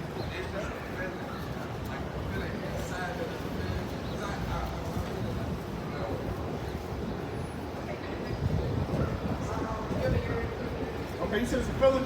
Let me grab you a scripture real quick about your own feelings and your own mental. Okay? Because that's why we're in the position we're in right now. The brother's going to grab the scripture for you to show you that we shouldn't do that. This is the book of Jeremiah, chapter 17, verse 9. The heart is deceitful above all things. It's like in your heart is your mind. Okay? Continue. And desperately wicked. Okay. Who can know it? Okay, so the heart is deceitful. You know deceitful is, right? Okay, it's deceitful. And it's desperately wicked. Who can know it? So, with us having, going off our own emotions, our own feelings, our own thoughts, not going after what's told in our scriptures, we always fall into error. We always fall into judgment. We always go the wrong way. We commit wickedness. But when we take heed to the scriptures, it tells us how to conduct ourselves, how to go about life, how to treat our people, how to treat the earth, etc., how to worship the Lord, all that. And that's doing righteousness. As we take heed to the instructions. Read that one more time, beloved. This is the book of Jeremiah, chapter 17, verse 9. The heart is deceitful above all things. So you don't want to go into your own understanding. As a matter of fact, rather than Proverbs leading out to that understanding of the show, you don't want to go into your own understanding, brother. And the Lord, there's no such law. It's a lot right now, but I don't want to put a lot on you. I'm still on this. So you don't want to go into your own thoughts, because again, our own thoughts lead us to the wrong path. And desperately wicked, who can know it? Desperately wicked. Look at society, man. Look at society. Look at the way life is on the earth, man. Especially in America, man. You see all the stuff that's going on with, the alphabet people, the kids and stuff, and all this stuff. A child can basically choose his own gender, and parents can't do nothing about it. And you got bathrooms that are both genders now. Gender neutral. Yeah, gender neutral. Okay? You say he don't believe that the Most High is a man? I got one for you. This is Psalms 100 and verse 2. Serve the Lord with gladness. Come before his presence with singing. What did I say? Come before his presence with singing. And this ain't no my pronouns. This ain't no pronoun thing. The Lord is a masculine power. Okay, continue, bro. Know ye that the Lord, he is God. Who he what? Know ye that the Lord, he is God. We are he's. We are men. Okay, we're masculine. Okay? So, he's created, so the Lord, he's masculine. But of course, he created feminine. Come. Just like us, we're all masculine, we're all men, but we have the ability within us to create the X and the Y. That's right. That's right. That's just on here on the mortal plane. But on the spiritual plane, the Lord created the Queen of Heaven on the left-hand side. That's right. It is he that... Because you have... Right now, everything balance. It's out of balance, of course. Because the Queen of Heaven existed while King David was born, while Solomon, and it was righteousness under Israel.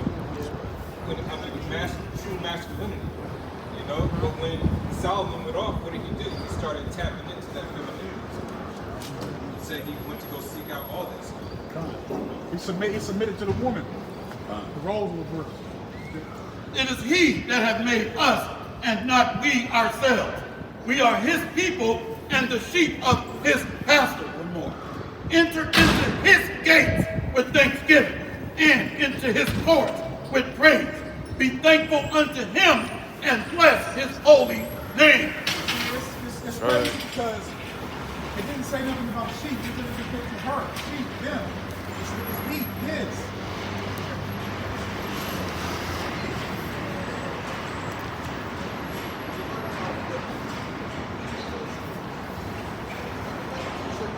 And that's a woman trip too.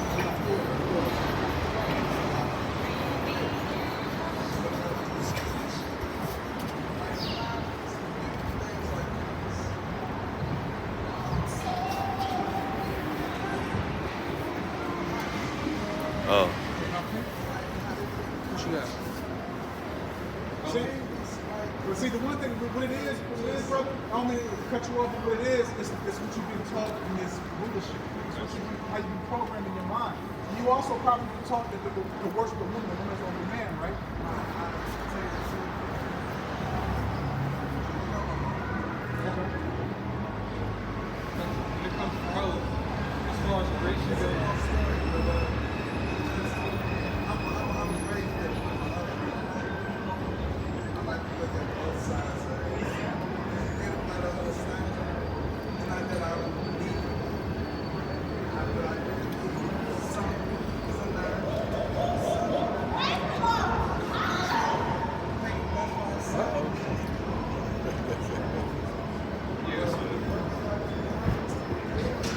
Psalms.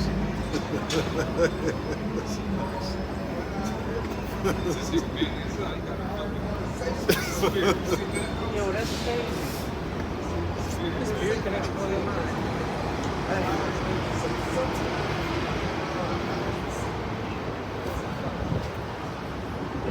There's some scripture, bro.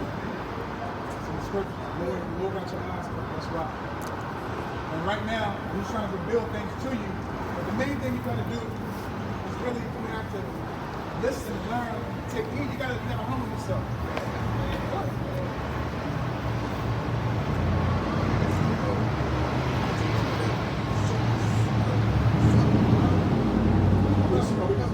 What?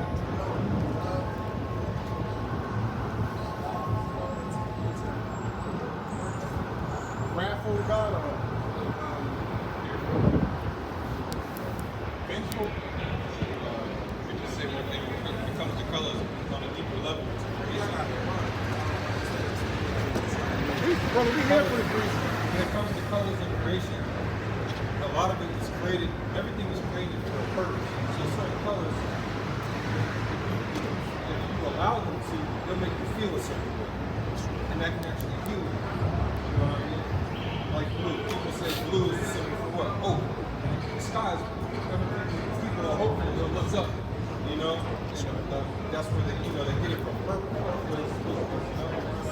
Or red is supposed to be synonymous with like emotions and moving feelings, and then also death and crime. There's certain things, another reason why people create this pink is a combination of colors. There's a certain, everybody knows the spectrum of the rainbow, red, orange, green, blue, indigo, violet, you know what I mean? Those are the base colors, and then you start meshing those together. You got these other emotions, you got other things that are made from. But we'll find it all out in the kingdom.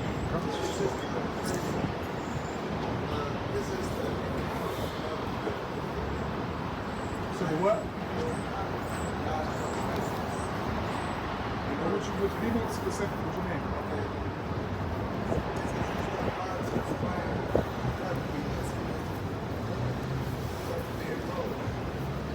You mean with female? Yeah, I'm witness.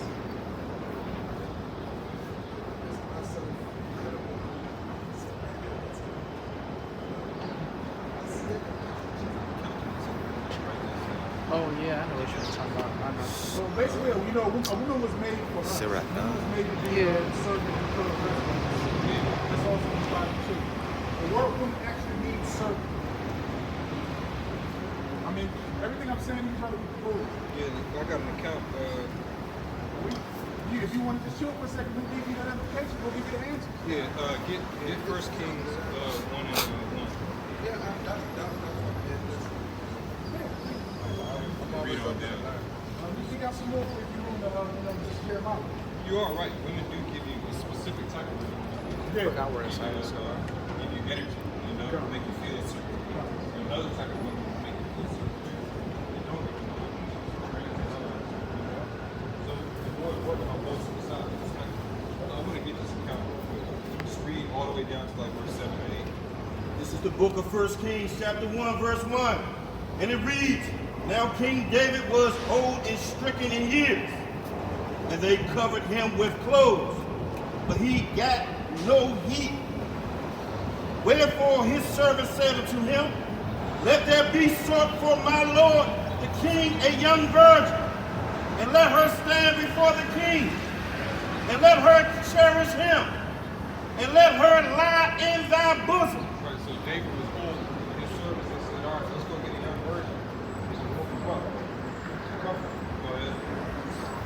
That my lord the king may get heat. So they sought for a fair damsel throughout all the coast and found Abishag, a Shunammite, and brought her to the king. And the damsel was very fair, Yeah, she was beautiful. Gorgeous. and cherished the king, and ministered to him. But the king knew her not. Meaning they weren't just, she wasn't giving to him so they would just start pumping and banging. She was there to serve him. If he needs some food, if he needed his clothes washed, if he needed his bath rinsed, you know, if he needed a certain message delivered, you know, or whatever he needed, comfort him. That's what that woman was supposed to do. That young virgin at that point. Then Adonijah, the son of Haggith, exalted himself, saying, I will be king. And he prepared him chariots and horsemen and 50 men to run before him. That's it. That's the point. Because he was going on. He was out of order. Start going to something else. Read it. You got the other scripture. That was just the point. That's why today a lot of women, they get bent out of shape when they see actors, male actors. They get old. They get a young woman like Leonardo DiCaprio.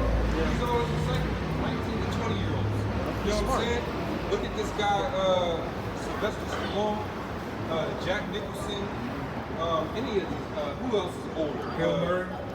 Bill Murray? Yeah, Bill Murray. Bill Maher, wicked wicked ass. Bill Maher, wicked ass. Oh, Johnny Depp. Look at the shit he That's what I was gonna say. Yeah.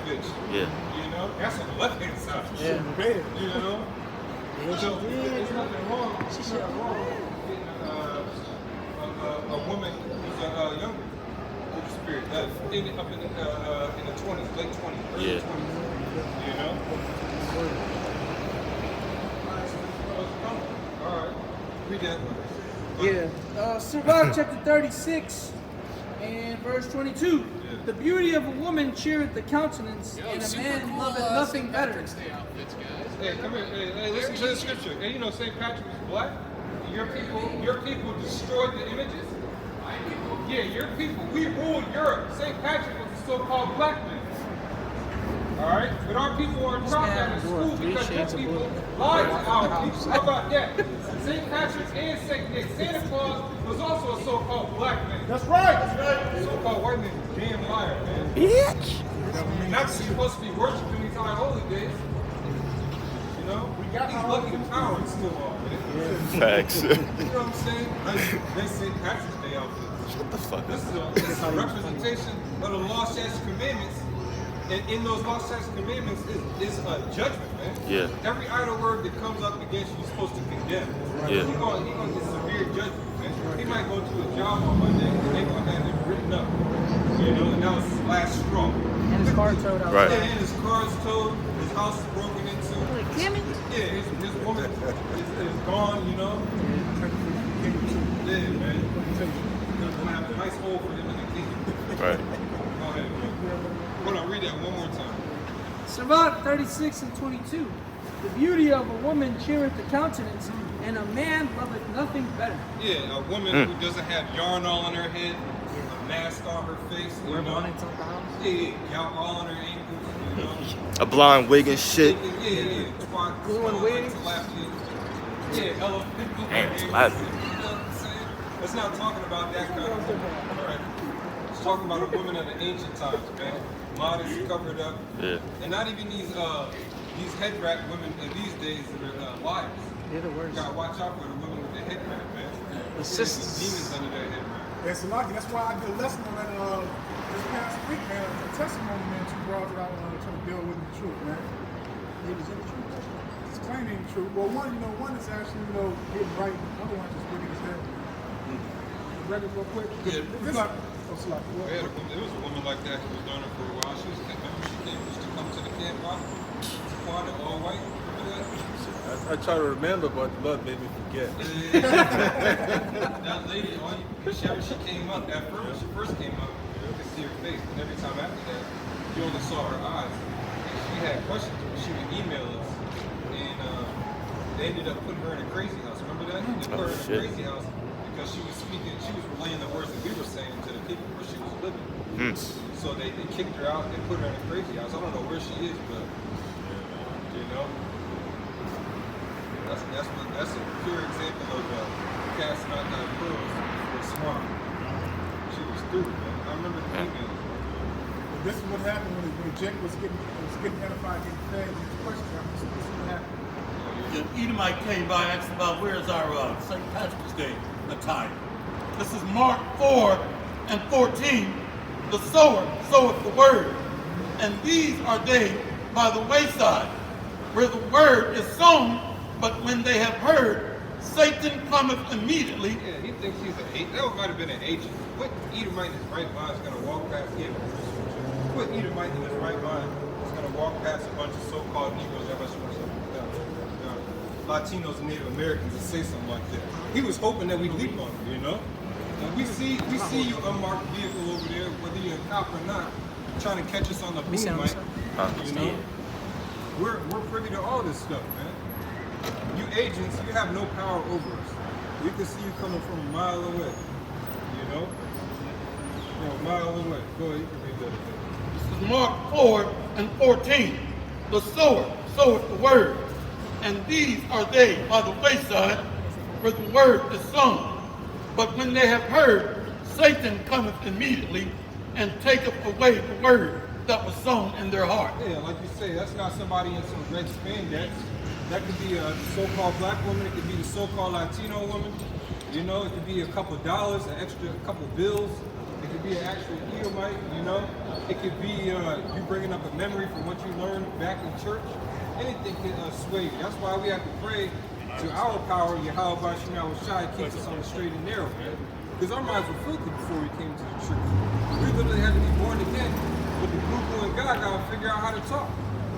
You know? Because all that goo-goo and gaga, that's sowing the wrong seeds. Once more, Mark 4:14, and it reads, the sower soweth the word, and these are they by the wayside, where the word is sown.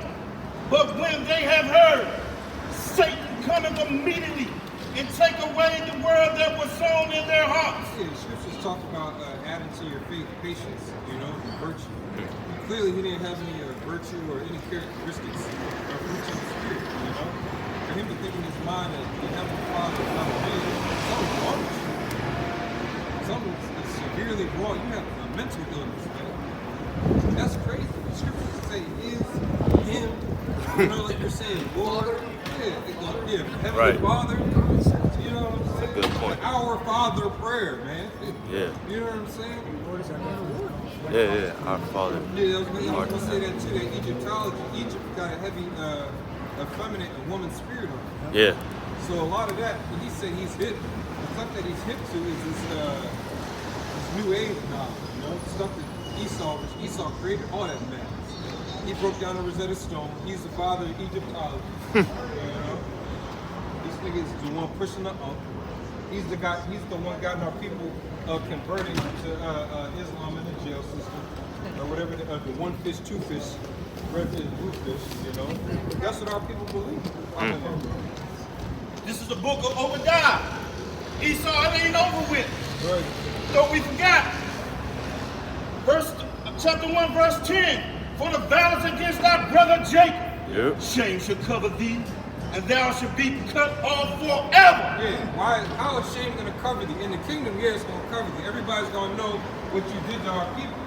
But right now, shame is covering you because we didn't forget. The majority is Negroes, Latinos, Native Americans. They're okay with forgetting what happened a couple hundred years ago. Not even there, just 100 years ago. You have some people that are still alive that were alive during the time of slavery, man. I'm talking about great-great-grands, man. They can give account of these things. Or they're the children of somebody who was a slave. So now we're bringing it all out. Like we got these books on it, man. Oh, what's that? The Sanctuary? What's that book called? Without a Sanctuary. Yeah. These are some of the books that were written for what your ancestors did. We're here to tell you we didn't forget. All right, when we clock in, we see our ancestors hanging on trees, getting chased by animals, getting tar put all on them, getting their skin filleted and them having to wear it. You know, when the man's already dead, you setting them on fire and lighting them up with bullets. We remember these things.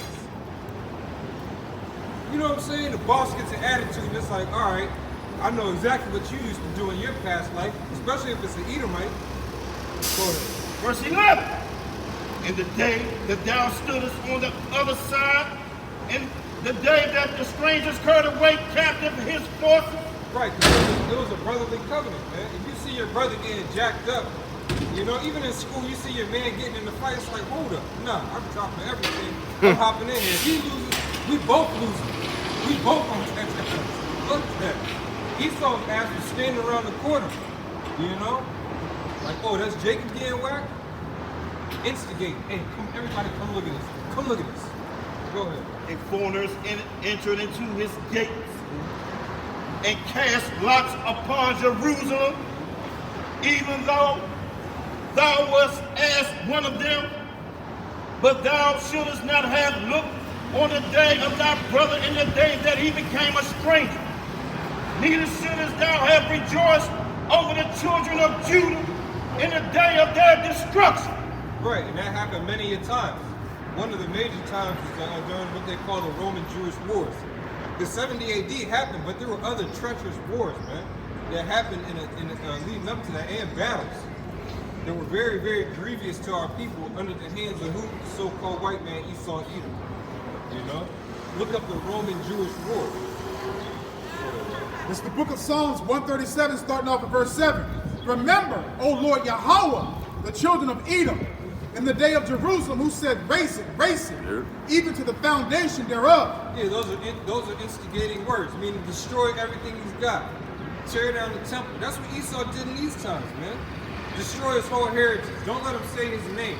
Don't let him figure out what his original language was. You know, don't let him figure out that the Lord God was a man. And his name is Yahweh, and his son's name is Yahweh Shai. We're here as a symbol of the end of America. All right? This land ain't gonna last forever. Go ahead. O daughter of Babylon, who ought to be destroyed. Yeah, ancient Babylon was destroyed and gave birth to a new Babylon. You're walking on the daughter of Babylon who ought to be destroyed. This place needs to be destroyed. That's right. The list for it to keep going, compared for the list to be, for it to be destroyed, it can't even be compared. You know what I'm saying? Before what you did to the so-called Negroes and bringing them over here, look what you did to the Native Americans, so-called Native Americans, the Gadites, so-called Latinos, those conquistadors. All right, the reason why you so-called Latinos got a lot of those last names, Gonzalez and Vasquez, Velasquez, all those go back to so-called white men, depending on where and who conquered you. All right? Your last name is supposed to be your father's name. Go ahead. Happy shall he be that rewardeth thee as thou hast served us. Yeah, the Lord's going to give us joy in taking you down, and we can't wait. We already have joy in seeing inflation and people struggling in the middle class being destroyed. That means this empire is going down, man. These heathen, they can't get down like they want to. Like these Cushites, so-called Ethiopians, Eritreans, they got placed in our land. And the Lord sent lions in there to tear your ass up. Esau was happy when you went in. But what did the Lord do? He showed you that you weren't supposed to be there. Just like right now. You looking down upon our people, all right? And you not even the real people of the scriptures. Right. Go ahead. Happy shall he be that taketh and dasheth thy little ones against the stone. Right, you so-called white man during the Trail of Tears, and we always bring this example up to save bullets. The baby was crying during the wintertime because it was cold as shit. There's only so many hides you can put on and going out there to the Midwest of Oklahoma. It's cold as shit out there, bro. Instead of using your gun, you would stomp the baby's head in because the skull was soft. You know? You would stomp the baby's head in. And then you got, you use the so-called Negroes as gator bait so that you could build wallets and stuff like that, man. All right? Yeah, boots and shit like that. Happy shall he be. Oh, and speaking of those Ethiopians, by the way, the Cushites, these light bulb head heathens up here in Silver Spring, they were masters at training killer hornets to attack us, man. And hyenas and lions. The trans-Saharan slave trade was almost worse, if not worse, than the transatlantic slave trade. Imagine getting drugged across a desert, man, in horrible conditions. I'm talking about dying of dehydration. You can't jump off a ship and drown. You just dying of starving to death. Hot as hell. Yeah, bug out, sunburn. Yeah, the sun will make you go crazy. Yeah, hallucinate, yeah. Go ahead, Doc. This is the book of Proverbs, chapter 17, verse 13.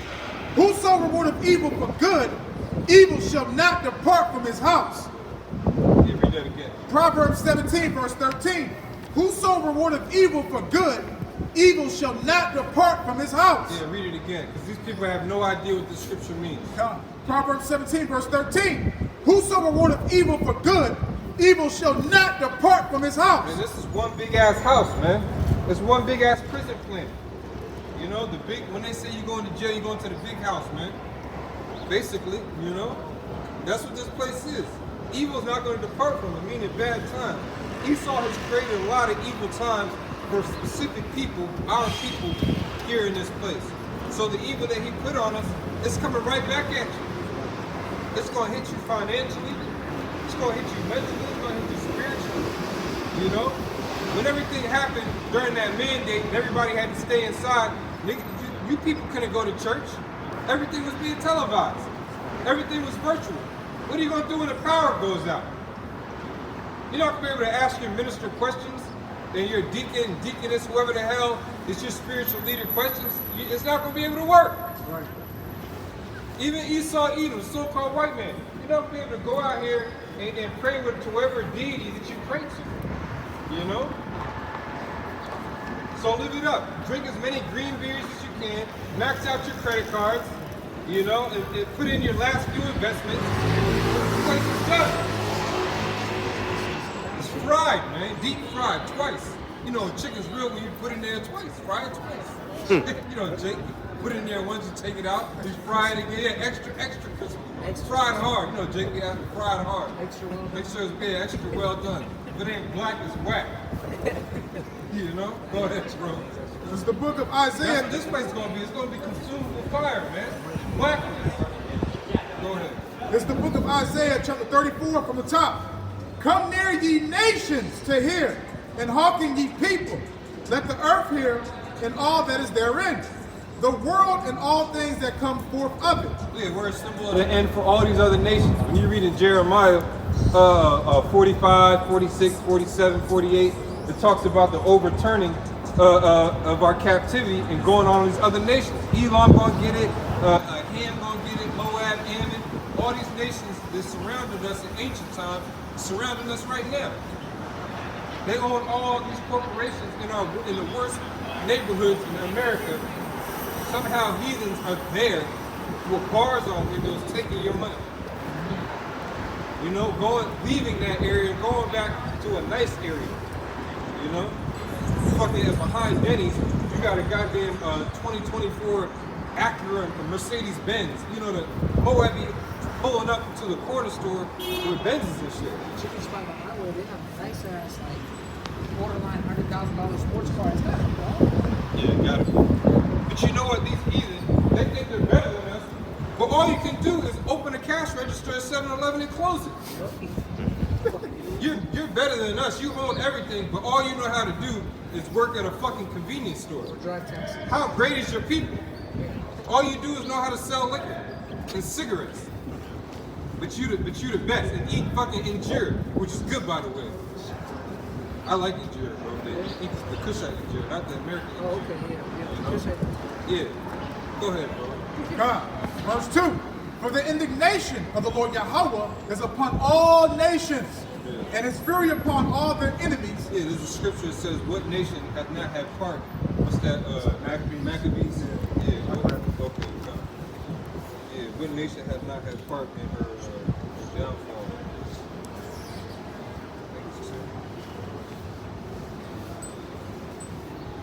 I got it.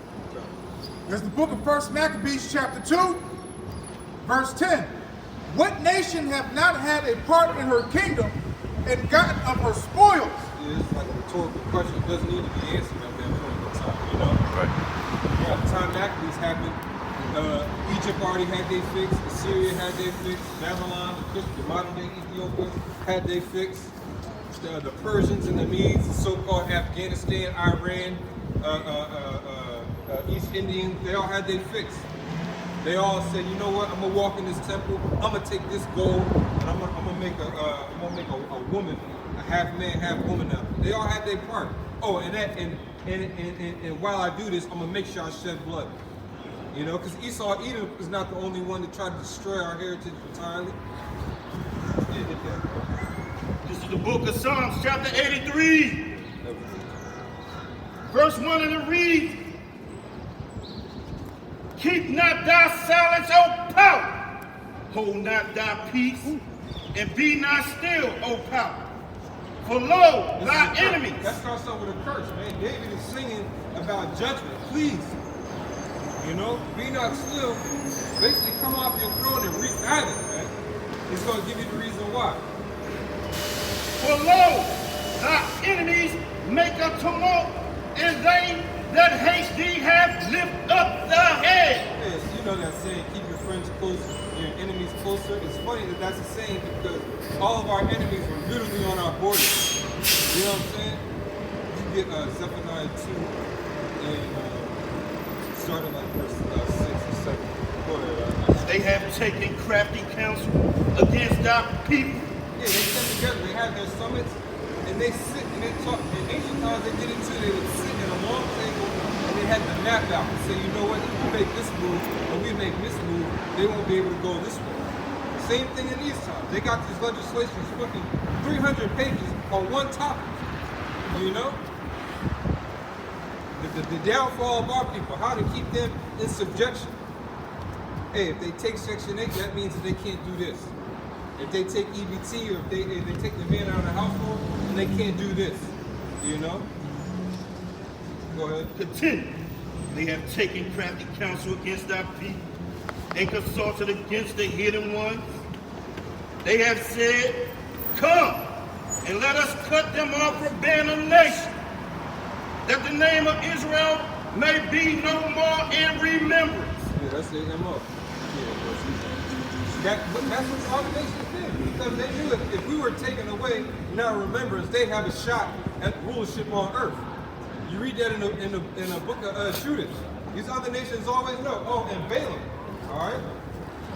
In Numbers, it goes into it. That's why the scripture said there's no enchantment against Israel. The reason why they said that, because as long as Israel's, the so-called Negroes, Latinos, Native Americans, as long as they're clinging to their true power, Yahweh and Yahweh Shai, in these times, these other nations can't do nothing about it. That's right. That's why you see us out here week in and week out. We're not going to stop. This government is trying to put us to death. Man. That's right. That's right. If you're offended at what we say, call the fucking cops, man. All right? Go ahead, bro. For they have consulted. They can't do shit. All we do is read the scriptures. That's right. The truth hurts, man. And we're happy about it. I hope all them binge drinking just pass out, man. All these Edomites just black out somewhere and never wake up again, man. Throw up on yourself. Go ahead, bro. For they have consulted together with one consent. Yeah.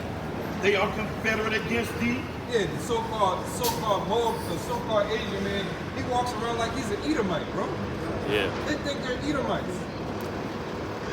Like legit, they think that they're on the same level. Esau don't care about this, man. He be making all types of racist satires about him. Moab don't do shit about it. He gave him a little shekels. Stop Asian hate. He allowed that campaign to go on. Yeah, stop Asian hate. But out of all these municipalities in different governments, how many Asian dignitaries do you see being voted in?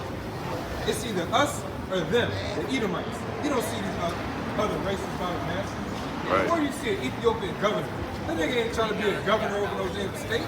They're like, nigga, just give me Silver Spring. You know what I'm saying? Just give me Silver Spring. and some baskets that steam my food. That's all I need. Spot for the restaurant. Yeah, give me a spot for that's all they care about. Moab, all he cares, hey, just give me a spot in the hood and make sure that when I call you, you show up on time. You know? Yeah, they're everywhere. In different states, it's different. Out in Texas, and I think in New York, Ishmael owns all the corner stores and shit, you know? Yeah. Out west, it's Moab, Ammon. They own all that shit, you know? Yeah, depending, yeah.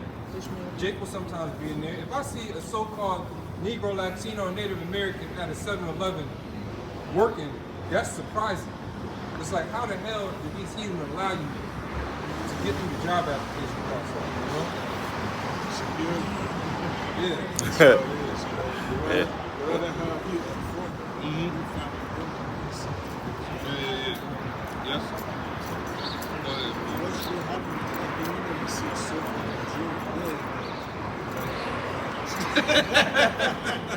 Otherwise, it's not. Yeah. You an at-will employee out here. Go ahead, bro. This is the book of Zephaniah, chapter 2, verse 8.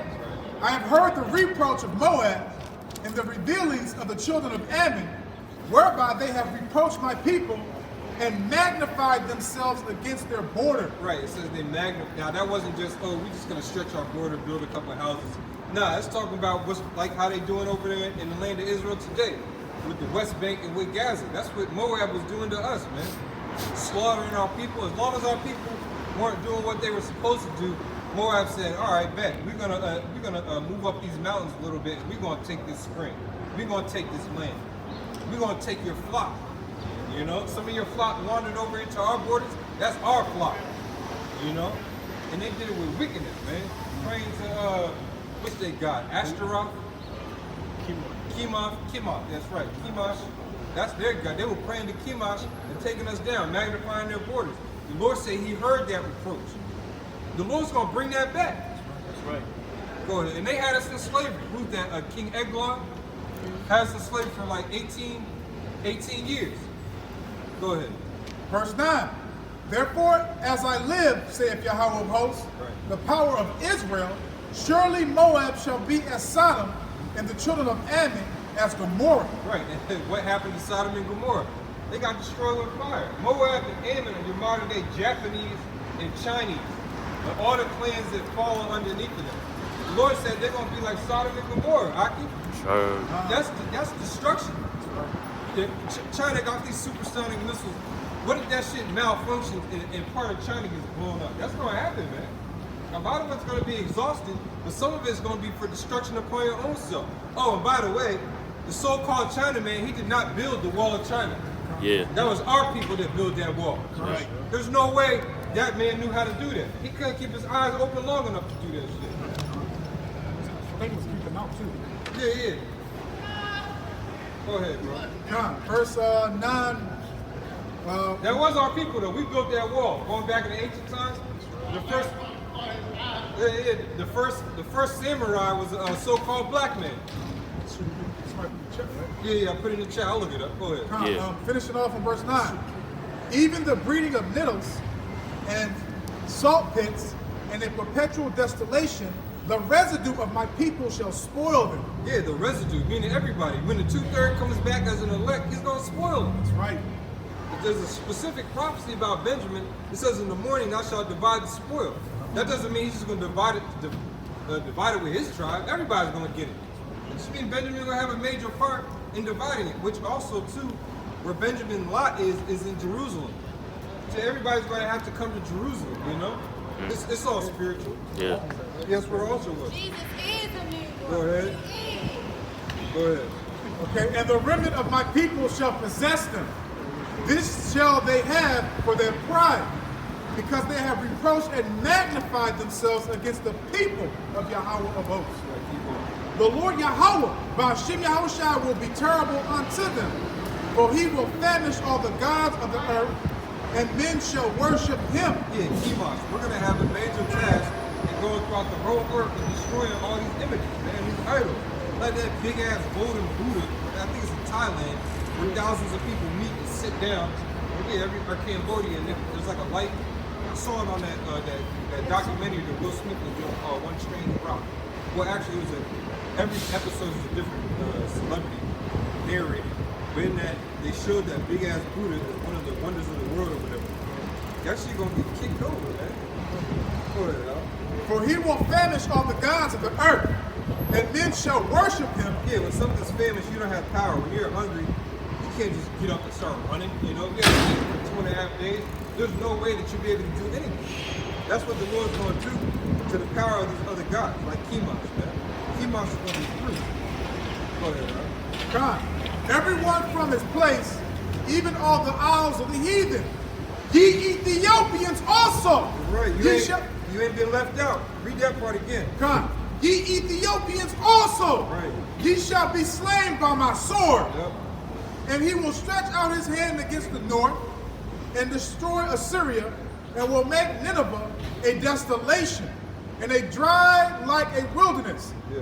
And the flock shall lie down in the midst of her, all the beasts of the nations, both of the Comarat. Listen to this real quick. This is I think it's the Taiguai, one of the 9 immortals of Taoism who lived during China's golden age and accomplished martial arts.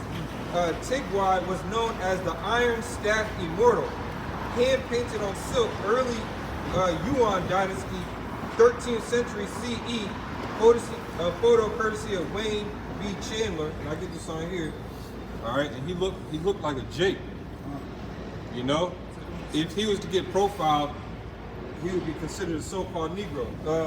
It says Lao Tzu, the founder of Taoism, was black. China, BC 667, era of Lao Kuan or Lao Tzu. So that whole Tao Wu-Tang was into, RZA knew what the hell, he knew it was up. He understood that that was our people. That's why he was heavy into that shit. He knew he was an Israelite too. Yeah, he wrote a book. Yeah, he knew he was a Jake. He wrote a book called the Tao of Wu, and he meshed that knowledge that he learned when we went over there on that visit and formed a book out. That's ours. That. A lot of those principles in Taoism just goes back to Proverbs and Ecclesiasticus, man. The wisdom of Solomon. That's all that stuff is. That's why Moab just took that and ran with it. You know? And no Cushite in their right mind is going to be able to go, not a Cushite, a Moabite who learns Kung Fu and a Jake who learns Kung Fu, yo, they're going to lose every time. Every time, man. Like this, my man, Michael Jai White. You compare his dojo to one of these dojos over there that the heathen got. They all frail. Yeah, he'd be slaughtered. He would destroy everyone. Go ahead, bro. This is the book of Psalms, chapter 83, verse 6. Real quick, one of the points I wanted to make too here, it says, ye Ethiopians shall be slaughtered by the sword. Remember, the ancient Babylonians and Chaldeans, those were those light bulb head heathens, man. That was them. The incandescent bulbs. Not the CFLs, the incandescents. You know? The shit that don't make the earth go green. Right. They also going to be slain by the sword. They had a heavy part in our slavery. Right. Because in school growing up, we weren't taught about the trans-Saharan slave trade, right, which was almost worse than the trans-Atlantic slave trade. It was way worse. You had the natural-born Africans sold us to the East Africans. That's why you have a lot of people in southern India, like in the Patels, and the city people. Those are Israelites. SIDDIQ. The city people, those are Israelites, man. And the ones that kind of know say black soul blacks. Yeah, that's it. The Bantu, a lot of Bantu is Israelite. A lot of the Bantu tribe in Africa, those are Israelites. And there's a heavy Bantu population in southern India. All right? Go ahead. It's the book of Isaiah 16, the back of the Raj and said about Moab, verse 4. Let mine outcast dwell with thee. Moab, be thou a covert to them from the face of the spoiler. For the extortioner is at an end. The spoiler ceaseth, the oppressor are consumed out of the land. Yeah, man, Moab, eventually that's going to happen, man, because Moab be extorting the shit out of us, man. You know, you think of every time you want to get something for the low, who you got to go to? Moab. Remember, Wish app, Alibaba, now it's Temu. Yeah, all this stuff is coming from a factory in Moab land somewhere, man. You know? It'd be some nice stuff. Some stuff be, you know, like Jake's Fugazi, you know? But for the most part, it'd be Tawab, you know? But again, he's the one that owns these things. And then through the spirit, it'd be a lot of our people in the sweatshops in actual slavery still. And Moab knows it, like they ain't shit. Their clan or their lineage is not the same as our lineage. Yeah, treat them different. No wonder he has these walls and things. There might be a whole bunch of the water. Israelites in India, Dalit, the water. Dalit meaning broken or scattered. Woo! We gotta screenshot this and send this to the chat. It says, also some of the previously known as the untouchables is the lowest stratum of the caste in Indian subcontinent. Dalits were excluded from the foretold Varna of the caste hierarchy and were seen as forming a fifth Varna, also known by the name of Pachamama. Oh, I've heard Pachamama before. That's like people who are supposed to be connected with the earth and stuff like that. Several scholars have drawn parallels between Dalits and the Burakumin of Japan, the Bakujan of Korea, and the peasant class of the medieval European feudal system. That's heavy. The peasants, they refer to us as the peasant class. Send that to the chat. Scattered untouchable. Because again, if we were to face the east and praise Yahweh by Shemiah Rashad, they could nothing they could do for us. There was nothing they could do against us. Right. You know? But that's spiritual. It's called the Dalit, man. Which Dalit kind of sounds like Dalah, which means door. You know, in the Hebrew, Dalah, Dalah, the fourth letter, Dalah, it sounds like Dalit, which means door, like open, you know? That was spiritual. Let's go back to Psalms 83. Once more, Psalms 83, verse 6. The spirit was on Esau earlier, now it's on Moab. It's on Cush. It's on them three nations, man. Go ahead. And it reads, the tabernacles of Edom and the Ishmaelites. Right, the tabernacles of Edom. The modern day Edomites or Esau in the Bible is the so-called white man. Everybody has a biblical race. The so-called white man goes back to Esau, Edom. That's right. All right, the so-called East African, Kenyan, Uganda, Eritrea, Sudan, Ethiopia, you go back to Cush in the Bible. That's right. Everyone has a biblical nationality. How come the people in Israel today, they're allowed to call themselves Jewish, but everybody else is a fucking color? Right. That's how you know something's wrong. That's right. We got the truth. We know everybody's nationality on earth. All right, if you don't like it, again, you can call the cops. Fuck the cops, man. That's right. Fuck the FDA, whoever else is watching. All right, go ahead, bro. The tabernacles of Edom. Yeah. And the Ishmaelites. Yeah, the Ishmaelites are your modern day Arabs. All right, this ain't no Muslim Islam thing. Fuck Allah too, by the way. All right. Ishmael is going to be consumed right along with Esau, Edom. And a lot of them Arabs, Ishmaelites, are a bunch of faggots, man. That's right. Muhammad, he said when you go to heaven, you get a bunch of little boys as presents. What? 72 virgins? Yeah, 72 virgins and all this other crap. He said he got the truth from Pegasus. You know? It's all a lie. If you're not about to speak the truth, just be quiet. Go ahead. Of Moab. Yeah. And the Hagarenes. Yeah, Hamites. Go ahead. Gabal. And Ammon. Yeah. And Amalek. Yeah, them Japs, man. The Japs. All right, they're going to go, because they'll have you believe that whole dynasty over there in China with the samurais and all that stuff, that was controlled by them. Yeah. That's us, man. Yeah. All right? Go ahead. The bro. Philistines. What do you think when you watch Dragon Ball Z? It's got all these proverbs and lessons in it that you can learn. Where do you think they got all that from? From the scriptures, man. From the Israelites. Go ahead. The Philistines. And various other anime, you know? Go ahead. The Philistines with the inhabitants of Tyre. Yeah, more Hamites. Ashur also is joined with them. They have helped the children of Lot. Do unto them as unto the Midianites. Yeah, as you can see, you don't see, it was everybody against the children of Israel. You know? You don't see none of the tribes listed. Yeah, there was infighting amongst our people, but the only time our people came together was that one time against Benjamin. You know what I'm saying? Other than that, you're not going to hear no details like this. All the other nations, man. David is singing. By the way, he's singing a list. He's singing Moab.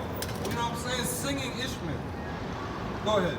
As to Sisera, as to Jabin, at the brook of Kishon. Yeah, you got a rum. You know all these nations that were created. Go ahead. Which perished at Endor, they became as dung for the earth. Yeah, that's what's gonna happen, man. Yeah, you're gonna fertilize the earth, man. We're not talking about your bodies. You're gonna get put to work. All right, you're gonna help in the replenishment of the earth and righteousness. Don't let these other Israelite sect groups let you believe that after 1,000 years, all the nations are gonna be destroyed. That's a misconception. How the hell is our kingdom going to get built up if all these other heathen nations just evaporate from the earth, man? All right? The earth is going to get given back over to these people once our Lord shows up. And Jesus Cristo no blanco. All right? It's negro. All right? For the northern kingdom. Go ahead, bro. You got something? Yeah. Hop in there. Ezekiel 39:13. Yea, all the people of the land shall bury them, and it shall be to them of renown the day that I shall be glorified, saith the Lord power. Yeah, one more time. Bible shop on the time. Ezekiel 39:13. Yea, all the people of the land shall bury them, and it shall be to them of renown the day that I shall be glorified, saith the Lord power. Yeah, everybody's going to know it's a great burial going down. At Esau, the end of the world happened. The Israelites came out of the sky, took the earth down, spiritual power, miracles was happening. You know, sparks flying throughout the earth, bodies getting dropped, you know. That's what's going to happen. Go ahead. And they shall sever out men of continual employment, passing through the land to bury. Yeah, you got Esau, he's trying to depopulate the earth because he says there's too many people. So there's going to be mass death, there's going to be mass employment. Somebody's got to put these bodies away. The earth will smell forever, bro. He's a dead body. That's why they got to embalm it and do all this extra stuff for the funeral, you know? The body was just crazy, you know? Go ahead. Passing through the land to bury with the passengers. That's why John, he was pressed to get Yahushua's body, man, so he could get to work, you know? He wasn't supposed to, wasn't supposed to go over until the nighttime. Cursed be him that hangs upon a tree, man. Go ahead. That's in our law. Esau, we gonna hang your ass. It'll be at the crack of dawn. As soon as sunset hits, you coming down. And yeah, we're gonna leave a little slack in that noose like you did for us. Yeah. Yeah, you're gonna be taking breath.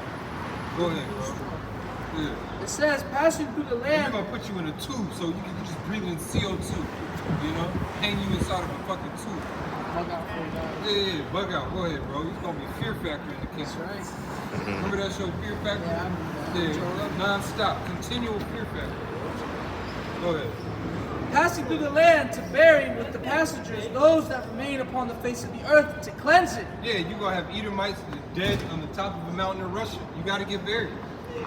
Edomites floating in the sea because you thought you was gonna escape, but your underground sea base got blown up. You know? Go ahead. Yep. It says, after the end of 7 months shall they search. Yeah, that's good. That's good. Read that and then we're gonna go to Job 18. Come, it's the book of Wisdom of Solomon, chapter 3. I'm going to start off with verse 7. And in the time of their visitation, they shall shine and run to and fro like sparks among the stubble. Read that again. Come, Wisdom of Solomon 3, verse 7.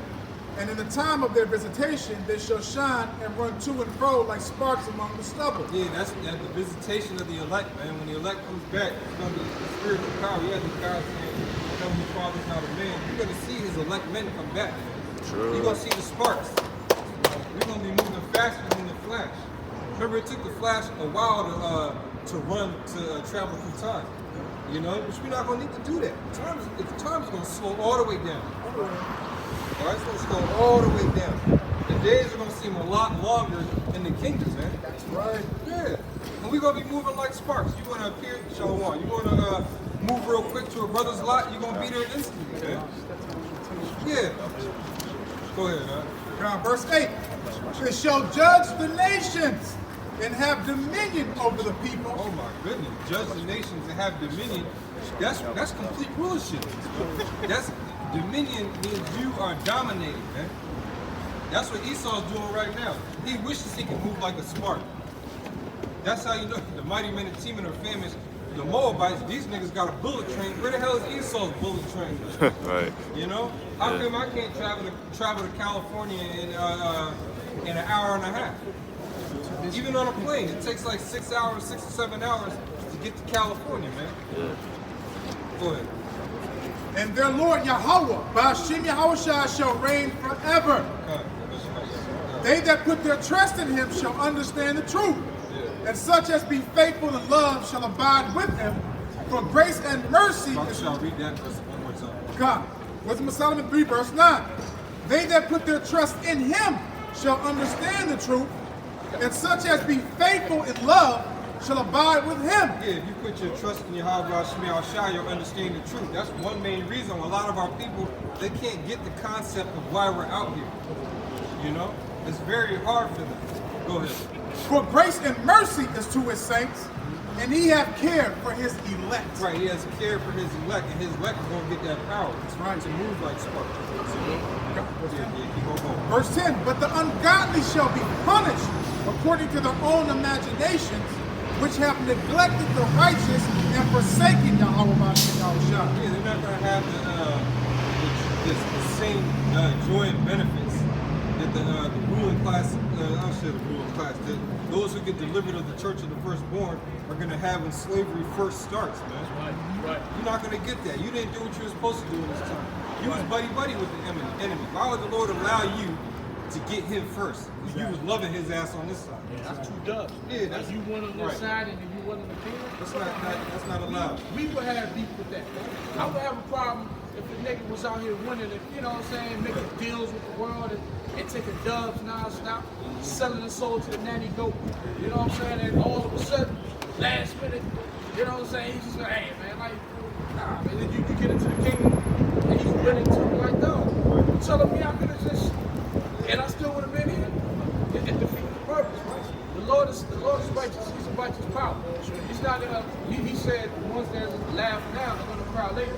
The ones that are crying out are gonna laugh later. For whoso despises wisdom and nurture, he is miserable, and their hope is vain, their labors unfruitful, and their works unprofitable. Yeah, we can see that, you know? We can see this unprofitable. Clearly see it. They haven't moved an inch from what they was doing back during the time of the civil rights era and all that madness. What became of that? What became of that? Right. Let's read this report. This is the book of Job, chapter 18, verse 11. And it reads, terrors shall make him afraid on every side, and shall drive him to his feet. His strength shall be hunger bitten, and destruction shall be ready at his side. Yeah, that's what's going on right now. Destruction is ready for America. World War III entered your country on fire. It's in our country. This is your country. That's right. You know? This is your country. This place is about to be destroyed by nuclear fire. And that's prophetic. What? That's what the prophecies say in the Bible. That Babylon the Great, the ground that you're walking on, is going to be destroyed in World War III. That's right. Every kingdom that's ever ruled on earth is in the scriptures. Now, whether you know how to identify it or not, that's on you. That's why we out here, to tell you this place is through. Right. It's no more. The economy's crashing. What? Every time the government's about to shut down, they kick it down the block. Yeah. The government's supposed to be shutting down every December. Every December. For the last 4 or 5 years, the government's supposed to be shutting down. They've been doing this shit since like, what, 2015? Yes, come on. They just keep printing money. It's been like 2 Olympics straight. I remember it's been at least 2 Olympics straight that the economy's been shutting down, man. They're going down, the government. You know? Go ahead. It shall devour the strength of his skin, even the firstborn of death. Yeah, devour the strength of your skin. I mean, you're going to have no protection. Your skin is supposed, that's why they say you got tough skin. You know, you got a tough jaw. Esau's jaw is getting softened, man. That's right. For that final blow. Go ahead. Even the firstborn of death shall devour his strength. Yeah, the firstborn is supposed to be your strongest, you know? Gets all the blessings, has all the power. So the firstborn of death is going to devour you, man. If Esau loves death, you're going to get destroyed with the most powerful way, man. Nuclear weapons. That's right. Go ahead. His confidence shall be rooted out of his tabernacle. And it shall bring him to the king of terror. Right, so that also answers the question that the guy, or that he said he didn't believe that the Lord was a man. But he just said he's going to get brought to the king of terrors. You know? That easily shows you and proves that the Lord is a masculine entity, man. Right. Yes, he created the feminine side, but he's ultimately a man. He's masculine. Right. Because he deals with duality and righteousness, by the way. Right. Go ahead. Exodus chapter 15, verse 3. The Lord Yahweh is a man of war. The Lord Yahweh is his name. That's another song. Read that again. Exodus chapter 15, verse 3, and it reads, the Lord Yahweh is a man of war. Yeah, the Lord is a man of war, and he's bringing war to this country. That's why we're here. We're here to let you know there's going to be war here. All right? Now, it's not going to be the type of wars like you see over there, different troops fighting against each other, Russia's parachuting out of the sky. No, it's going to start with race wars. It's going to be racial wars. Like you see that movie, The Purge, it's not going to be exactly like that where the government says, okay, you get to commit crimes. It's just going to be in your power to commit crimes. Police officers are going to go home. You know, you see how they got the National Reserve in the subways. Those eventually they're going to be shooting niggas coming down the steps. Yep. They're not going to be checking bags. They're going to be checking your head, checking the scope to see if they're aiming correctly, man. That's right. Hey, what you got? This is the book of Zechariah, chapter 11, verse 6. For I will have no pity, for I will no more pity the inhabitants of the land, saith the Lord Yahweh. But lo, I will deliver the man, everyone into his neighbor's hand, and to the hand of his king. Yeah, the one that you trust in the most is going to come after you. Just wait till he's hungry enough. You know? Wait till the food in your neighbor's crib runs out. This person that you relied on. That's why the scripture says, trust ye not in a friend. Put not your confidence in a God. Every man will utterly supplant. That's right. A nigga would do, Edomite nigga, let me say that. Edomite nigga would do anything when he's hungry. Yeah. And he's not hungry now, and he already eats raw flesh and all types of crazy shit. Imagine when he's actually hungry. He'll eat you while you're alive. Remember back in the day, it was that cracker that said, it was years ago, that cracker that said, yo, when the society collapses, you're going to have people in chains, and you're going to walk around with them in chains and chopping up body parts and shit to eat, to survive. You know what I'm saying? Think about that shit. Like that movie, The Road. Like the movie, The Road, when they had this in the cellar, and they were chopping up limbs and shit, man, and eating. This is real. It's going to get like this shit. You got cannibalism going down in Haiti right now. This is crazy. Yeah. You know what I'm saying? So it's something that we know is gonna happen. When society collapses, you see what goes down. All foes and philosophies get crushed. Shit like feminism gets crushed. Shit like, yo, I'm just gonna act hard like I'm that dude, this shit get crushed. Only the mighty men stand tall. You're either gonna be a scary, mighty man, like with a leader called barbecue, you know what I'm saying? Or the Lord is going to be with you. Everybody else in the middle, they're going to be absolutely what? Equal. All right? It's the book of Job, chapter 18, once more. Verse 14, and it reads, his confidence shall be rooted out of his tabernacle, and it shall bring him to the king of terror. Yeah, what makes Esau confident? Controlling the power grid, controlling the money in your pocket, controlling traffic, you know, when it comes to resources getting allotted. When all that is stripped from him, he's not going to know what to do. You know, these super elites that are in wherever the hell they at, what are you going to do when you're, the however many screens you're looking at, what are you going to do when all that shit goes black? You're not going to know what to do. That's what we're talking about, super elite. That's what this is talking about. I ain't talking about you just your average Edomite. You know, with an IRA or a 401 checking. You know, this is talking about the ones that control the maritime law. Go ahead. It should dwell in his tabernacle because it is none of his. Yeah, it says you're going to dwell in your tabernacle. It's going to marinate, man. It's going to simmer. You're going to simmer in the wickedness that you created. And it's not going to feel good, man.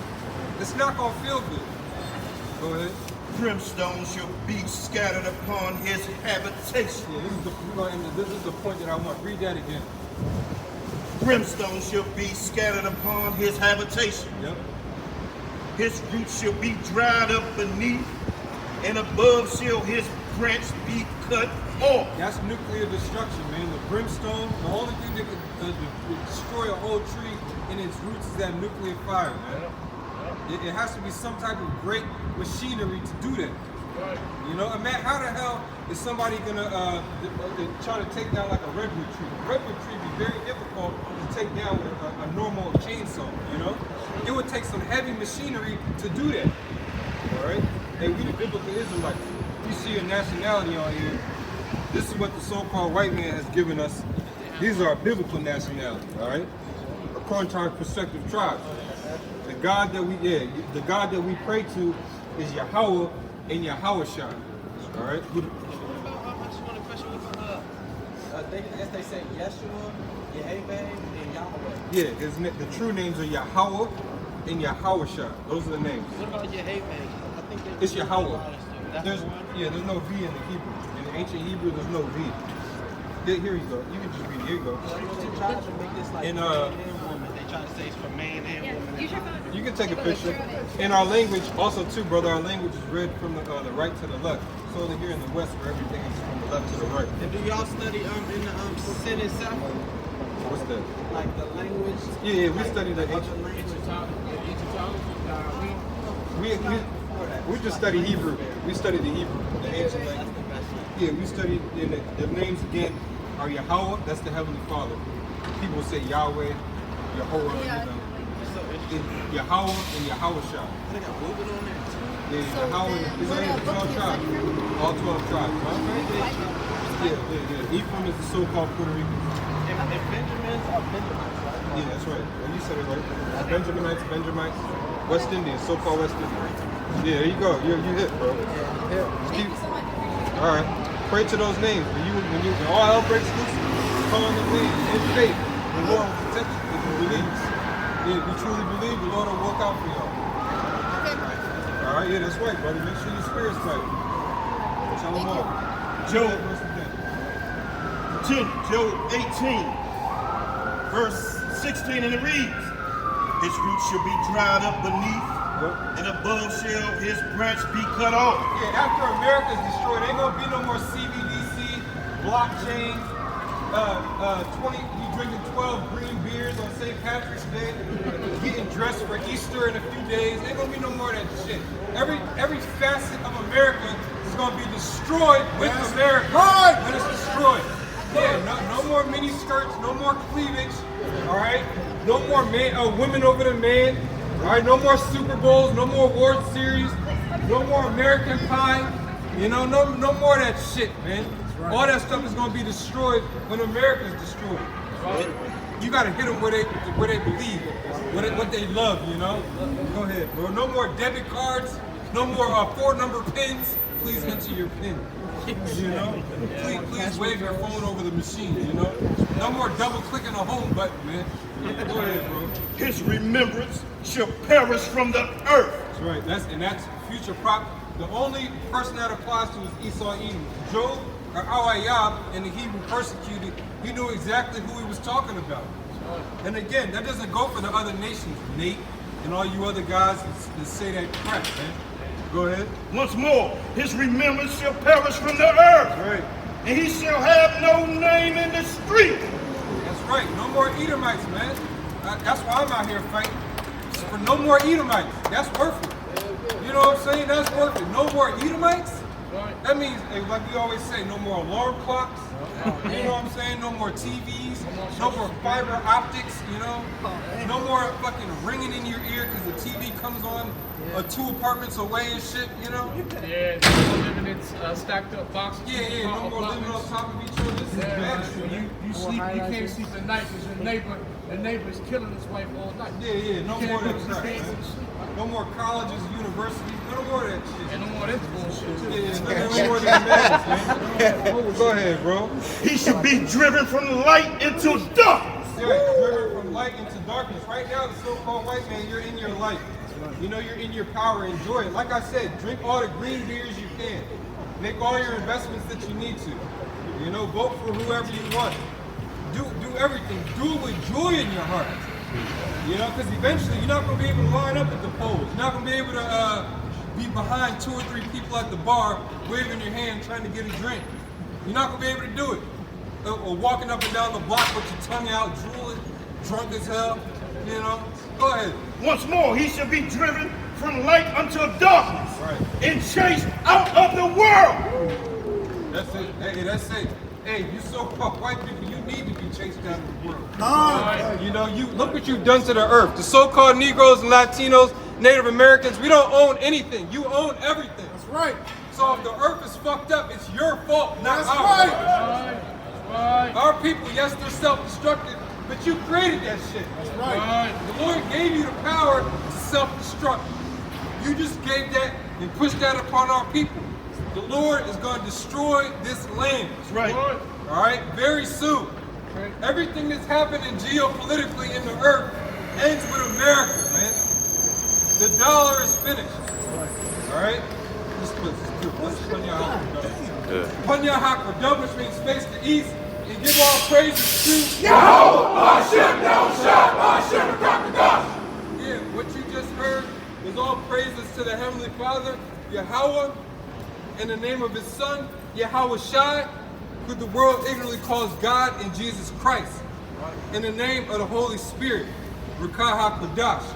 Shalom to the hopeful elect, the believed 100% truth, and double honors to our elders and apostles who were not ashamed to give honors to who taught us this truth. All right, and the elder bishops and teachers, they're known as great millstone in these times. They came back in the reincarnation because reincarnation is real. All right, when you Edomites get reincarnated, you're going to be a slave. All right, shalom. Shalom.